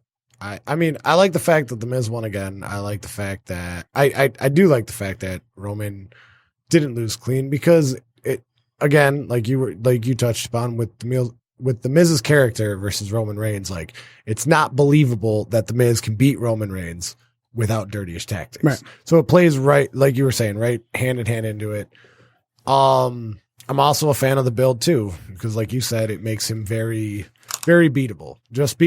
I mean, you could almost make the win versus Brock at WrestleMania look like luck because Samoa Joe can beat you. Finn Balor can beat you. Like he's beatable and I just hate the internet fan base. Like, I think the internet fan base is Smitty. I think he just has all these accounts. I totally agree. And he's always wrong. That's why he has to take a punishment. Asuka beat Sasha Banks, and this match, Joe's shaking his head again. Why? It was a pretty stiff match. I mean, it's pretty dangerous at some points. Oh, when Sasha went through the dive and her fucking clothes caught the rope and she just stopped and did a fucking you could see like 90-degree angle drop. You could tell they knew this. It was a planned spot. She's gonna take the kick. She hesitated on the tope because she knew she was gonna get the kick. She should have just went through like a normal tope and ate in the kick like it would have came. But she was anticipating the kick and her feet got caught on the ropes and she almost died. She's lucky she's alive.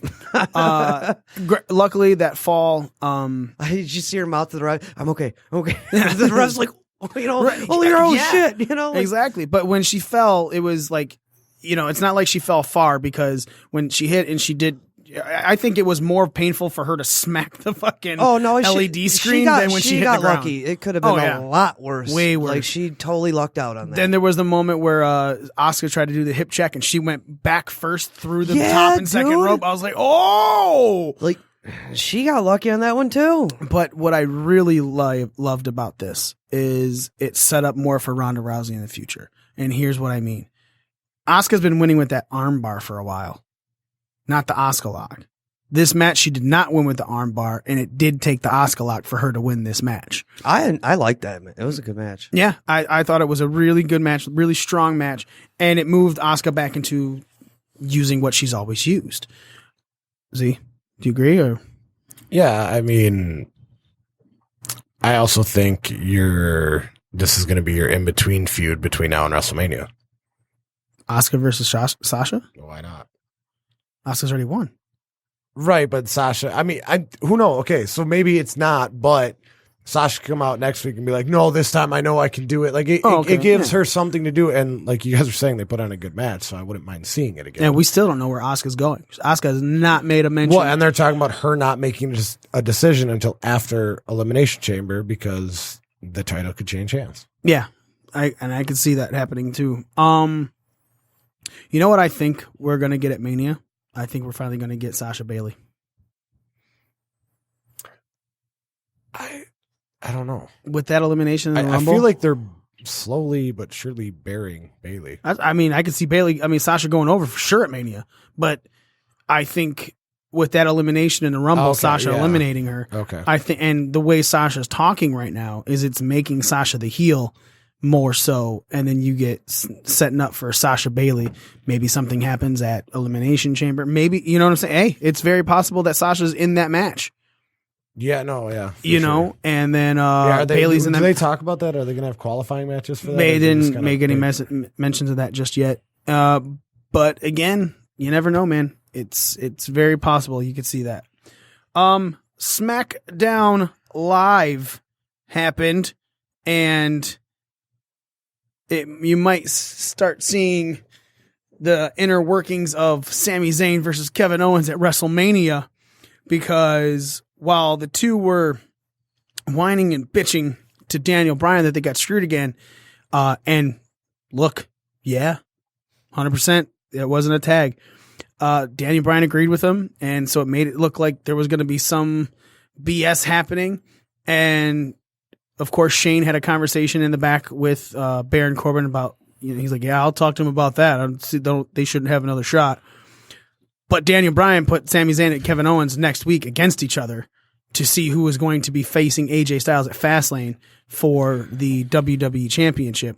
But it started off with Shinsuke Nakamura and AJ Styles in the ring, and Shinsuke, Kevin Owens, Sami Zayn, and then AJ came out. Right? Yes. Yeah. And then Shinsuke came out, then Cammy came out, and then AJ came out.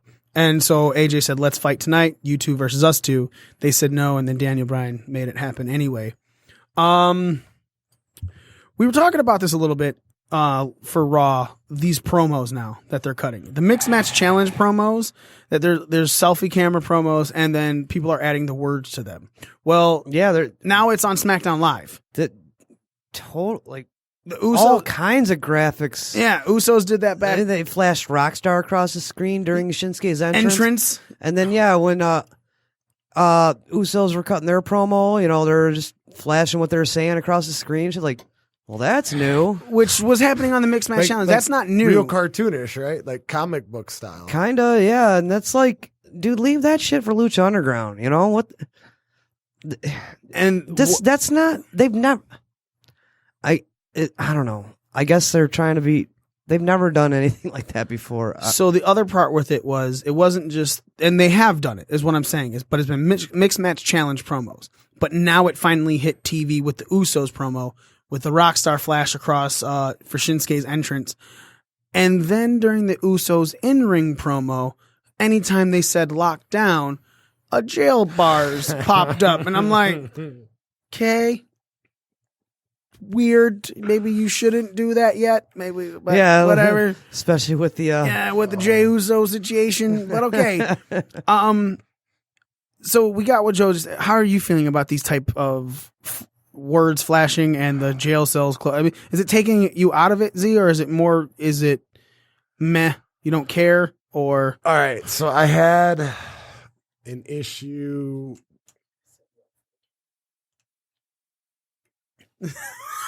You said I wasn't fucking allowed to do it, asshole. God damn it. I thought he was already kind of acting that way anyway. 'Cause he was all like, yeah, there we go. That was funny. Ask me a different question later.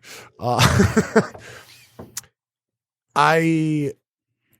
did something like it on Raw where they're like, we're going to talk to this guy, and then they flash this. They did something like that on Raw where they were like, oh, we're going to talk to this person. It was like John Cena. And then it flashes his name in those block letters and then goes into his fucking promo. Right. And then they do the same thing on SmackDown, but on SmackDown, like as they're walking back in the fenced off area or whatever, and it's their letters following them. And I'm like, what the fuck is this? All right. I didn't mind the whole lockdown jail cell thing. That wasn't bad. That was kind of funny. Like, whatever. Kids probably got a kick out of it. But the whole word following thing, like, I don't think you need to do all that. And I get it. You're trying to be different. And, you get effort, you get, an A for effort, but do something else. I don't know. That's how I feel about it. Then there were the promos of Bobby Roode.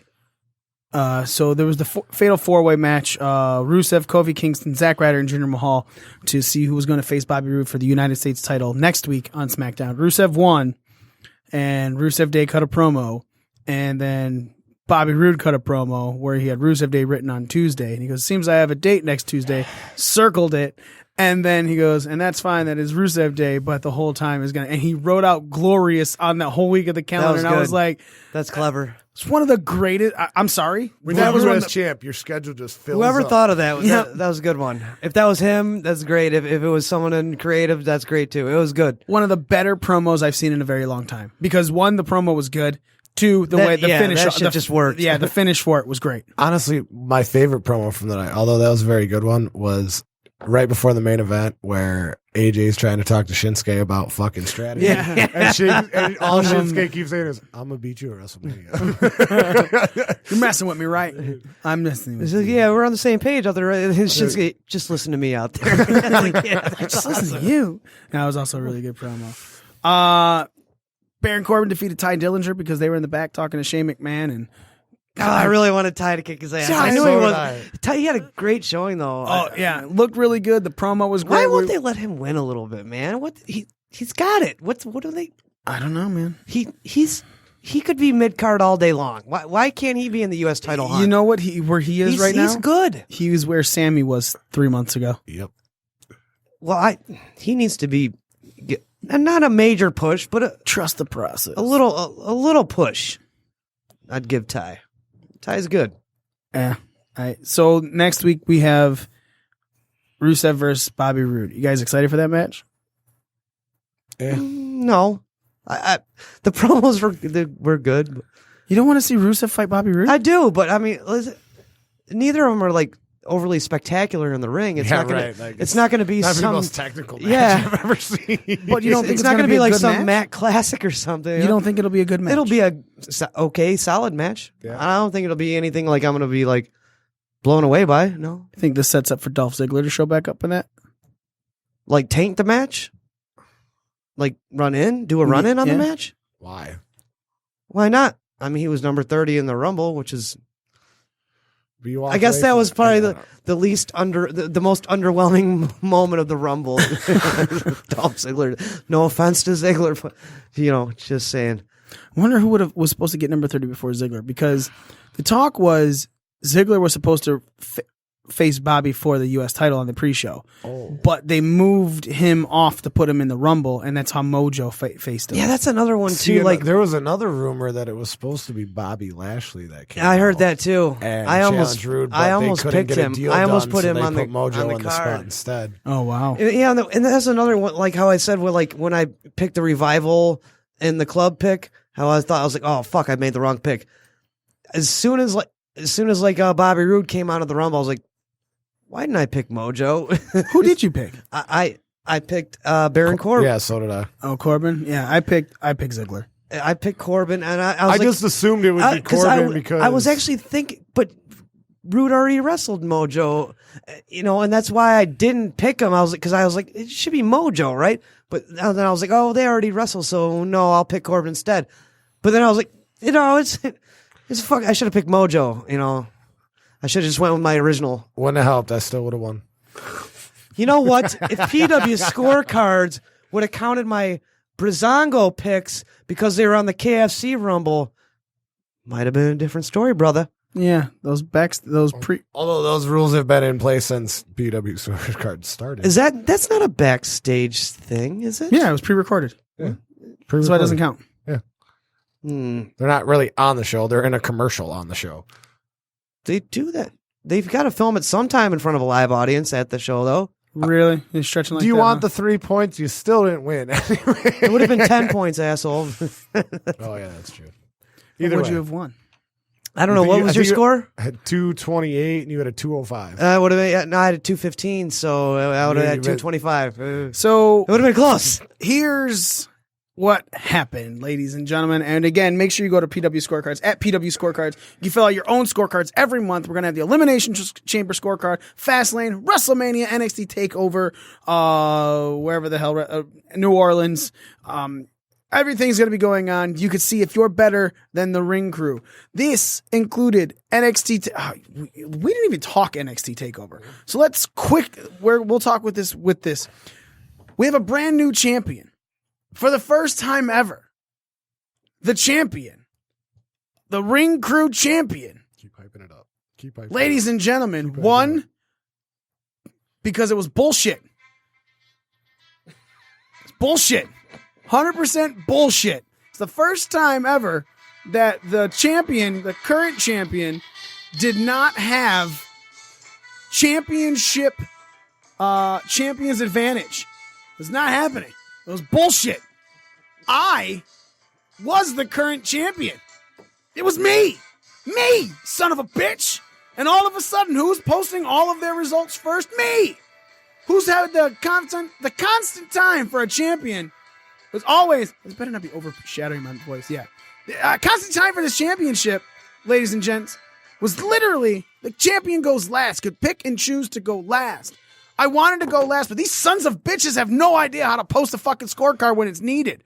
They made excuses like, well, we were going to do the thing at 1 o'clock. Yeah, so your scorecard should have been done. I was fucking sleeping. Doesn't matter. Should have been done. Should have been done. We had times, appropriated appointments, and it wasn't done, so I had to post mine first. I have a newborn. That's enough excuse. That's all You're I'm giving. making it. Okay, listen. Okay. And I got screwed out of this title. If you're wondering, I'm the new champion. I got screwed. My first win ever. And I've been screwed before, so fuck off. You screwed yourself with your stupid And picks. you screwed yourself by posting it first. No. I had to get something up, so I didn't have 0 points. I have a job. The show, you could have posted your video at any point. Just because you did it first is not our fault. I did my videos live. This is great. For our audience. You guys posted fucking scorecards without even mentioning anything. With no hashtags. That is not true because my post shows. I did. I hashtagged NXT TakeOver and I added PW. So quick side note. And then your picture was sideways. I scribble out my picks on a piece of loose leaf paper. Don't even give what match it is or anything like that. Not even pinfall, anything like that. I just write it right across. And Mikey goes, Really? I was like, do I have to do a video? And he goes, well, that or you can just post it to Facebook. So all I did was go to Facebook, go to our page, and hit the picture, and I post it. And he goes, really? That's all I said was really. And I go, what? You told me to post to Facebook. You didn't do this. You didn't do that. Oh, my bad. Let me delete it. Like, no matter what we posted, is to get eyes on it, and just a meh does nothing. I was screwed out of this title. But it's fine because I'm going to come back and I'm going to win it at the Elimination Chamber. Oh, he's definitely got an asterisk. I mean, it's for the KFC, the Breezango thing. Every You time, are gonna win. every time I don't win the title, the winner gets an asterisk. Because I'll find a reason why. So the scores are as follows. Z came in first with a rousing 228 points. Ronda I see Rousey. what you did there. It was for NXT TakeOver, the kickoff show for Royal Rumble, and the Royal Rumble. We used all three scorecards into our points. Orlando came in second with 216. Joe with 215 was third. I had 200 at fourth. And losing this week, Lahu, Zahar. And Mikey's so fucking bitter. He didn't even bring my fucking championship tonight. Smitey the Not So Mighty with 177 points. So we've got a punishment coming for him, and we'll get that up soon. Did Z even do his punishment? Z is going to do his punishment. Where's your this week? fucking tattoo? This is awesome because now I can get a tattoo of the belt. Z is getting a tattoo this week. I just cough up some money, buddy. You have no reason not to go get a tattoo now. You have nothing holding you home. Nothing. You got no job. You ain't got shit to do.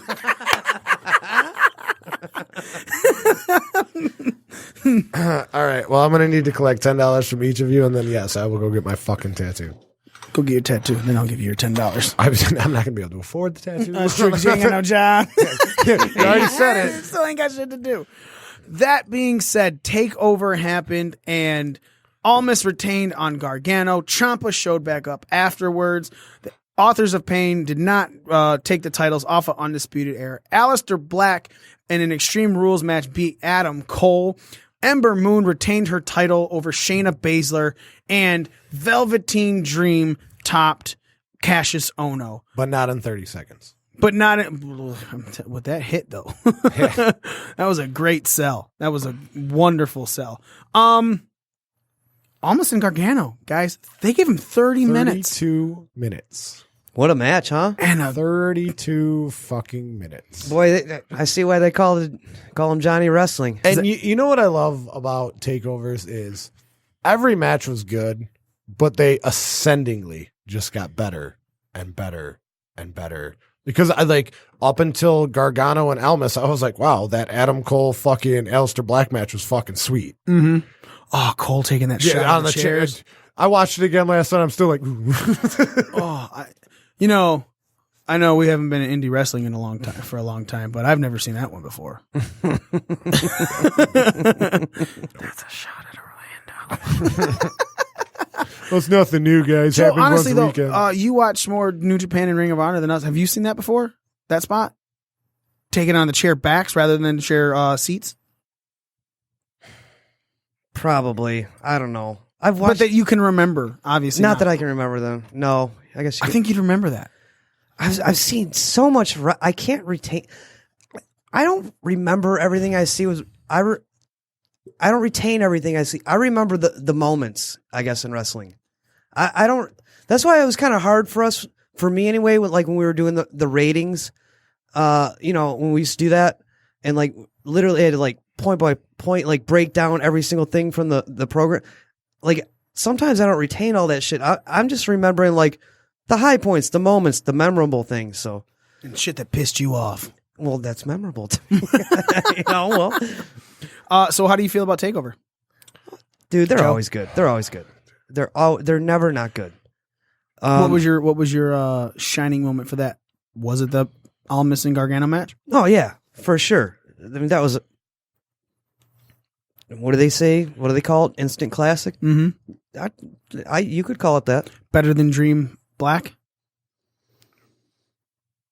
That's a good one. Yeah, I'd probably because both they're both more polished. Maybe not so than Black, but definitely more. Dream, I love him, but he's still green, and they had a lot more time too. 32 minutes. And to make a 32-minute match interesting for 32 minutes, that's no easy task. Right. So, yeah. Oh, I'd probably give it a higher rating than that. Not by much. I like them both very much. Mm-hmm. I mean, it even had Del Rey coming out of the crowd to take on Zelina. And yeah, I mean, the whole storytelling of that match was awesome. Yeah. Like from start to finish. Yeah, and then Candice LeRae coming out, and then Ciampa, I thought Ciampa was going to be the reason Gargano didn't win, and I liked the way that they did. Yeah, that. I was actually happy that they waited till the match was over to bring him out. I thought that actually kind of made more of an impact. Yeah, but see, if Ciampa comes out and is the reason Gargano loses, then Gargano has a claim that he should get another rematch. Right now, since he loses clean, right, now he goes right after exactly because now he would have had another shot at Almas. Yep. And then, so Ciampa's sitting there waiting. So what's next? Almas and Cole or Almas and Black? You'd have to say Black, wouldn't you? Yeah, because I mean, not necessarily. I mean, if Adam Cole was your number one contender and Aleister Black beat him, or the fact that Aleister Black is still undefeated in singles competition, yes. But that doesn't necessarily mean that's how the NXT hierarchy goes. It could be Selena a Vega? Shit, it could be EC3. Hey, is Selena Vega? Is that Thea Trinidad?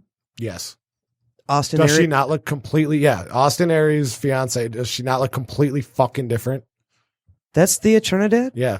That's who plays Paige in the Rock's movie. Yes. Selena Vega. Yes. I didn't know, and my buddy just dropped The that on more me. you know.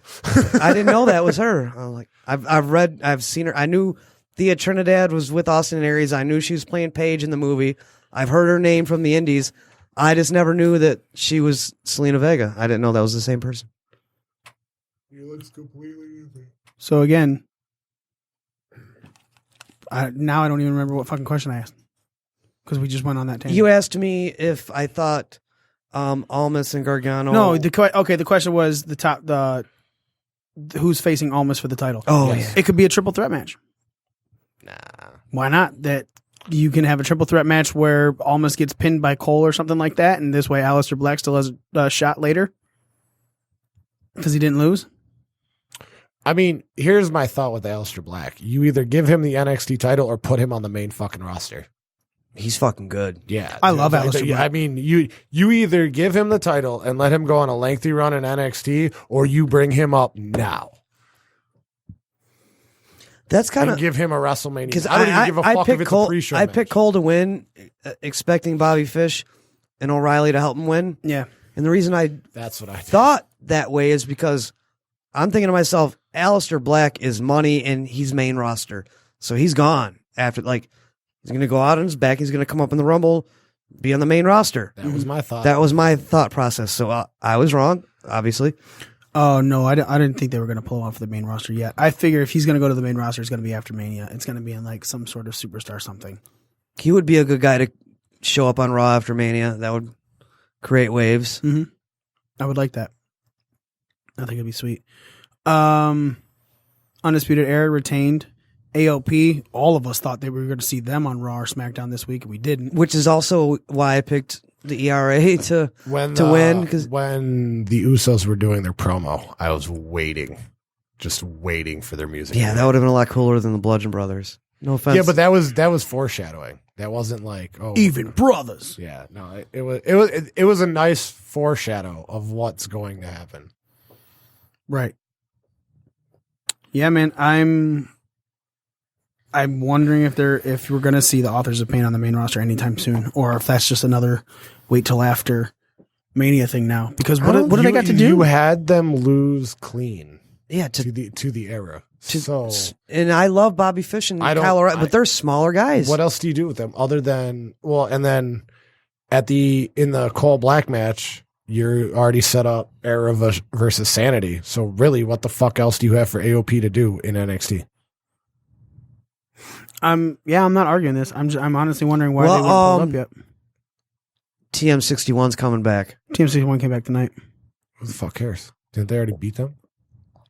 They had a nice program with AOP, and they could do something together now. Or you could bring them up to the main roster.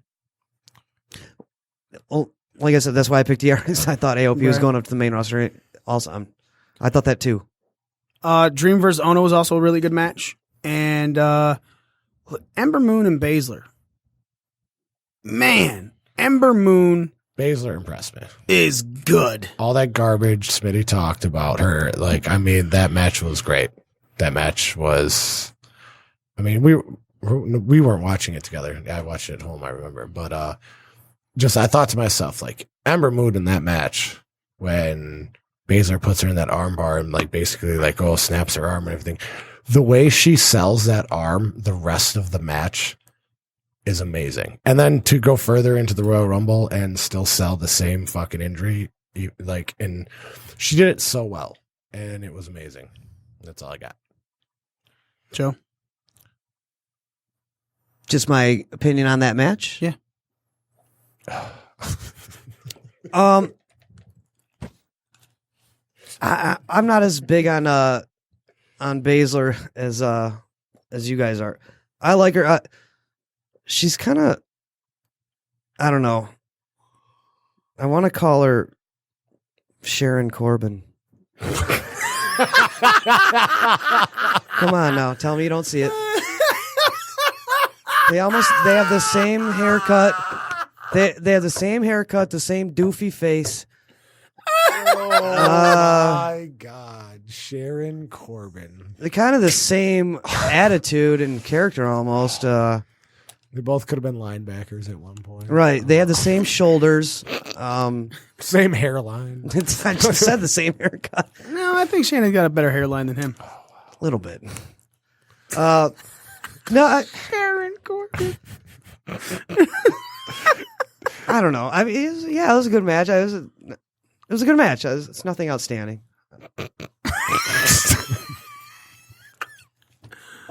On that note, we're done. Sharon Corbin. Sharon Corbin. Sharon Corbin eats Tide Pods. Ladies and gentlemen, thank you so much for listening. Make sure you subscribe to us on iTunes, SoundCloud, Google Podcasts as well. If you guys are listening on that way, you can always listen live every Wednesday night, 9:15 p.m. Eastern Standard Time from podcastdetroit.com, or you can go to your app store and on your phones and download the Podcast Detroit app. It's very simple. Just type in Podcast Detroit. Pulls it right up. You can go listen to us on the go. You don't have to be stuck at home. Plug us into your radio. Listen to us as you're driving around and you're listening to the sultry sounds of us on your radio. Make sure you check out all of our social media, Facebook, Twitter, Instagram, Periscope, Snapchat, BDRcast. Well, no, we have a lot of fucking social media accounts. Yeah, that's what we're doing. Make sure you go. I was just informed yesterday that we have a Snapchat. Not even by any of you. But I've said it on the fucking show. I don't pay attention. Now I know. Did you make? Told you I don't. The only show I listened to was last week's show because that show was fucking sweet. Go ahead, listen to it on iTunes. Now, did you do the Pisces sign because it's a 6 and a 9, or did that just happen? That's not a Pisces sign. That's a Cancer sign, and it's probably because I typed in my birthday. Oh, okay. Idiot. Fuck off. Make sure you're checking us out. Also on your YouTube, Breaking Down the Ring. We're going to get up the full episodes of all of our last shows will be going up within the next couple days. We're going to be seeing Z's tattoo happen on that as well. Yeah, I'll get my tattoo when I get my fucking belt. Yeah, you can get your belt tonight if you wanted to. All right, sweet. It's just at the house. Again, folks, thank you so much for listening. We really appreciate it. We are your ring crew. Z. Okay. That's so Z-tarded. Joel, armbar Joel. Hey, just remember, ZM Punk's going to be your longest reigning fucking champion. Or shortest. 434 days, everybody. Oh my That's God. just not going to Isn't happen. it less than 30 for Elimination Chamber? When's Elimination Chamber? The 25th. The 25th? What's for Fastlane? When's Fastlane's in March. Okay. It's like the second week of March and then nothing to Mania. Yep. I'm the Almighty One. Again, we hope Smitty and Orlando feel better. Thank you so much for listening. We appreciate it, and we are out.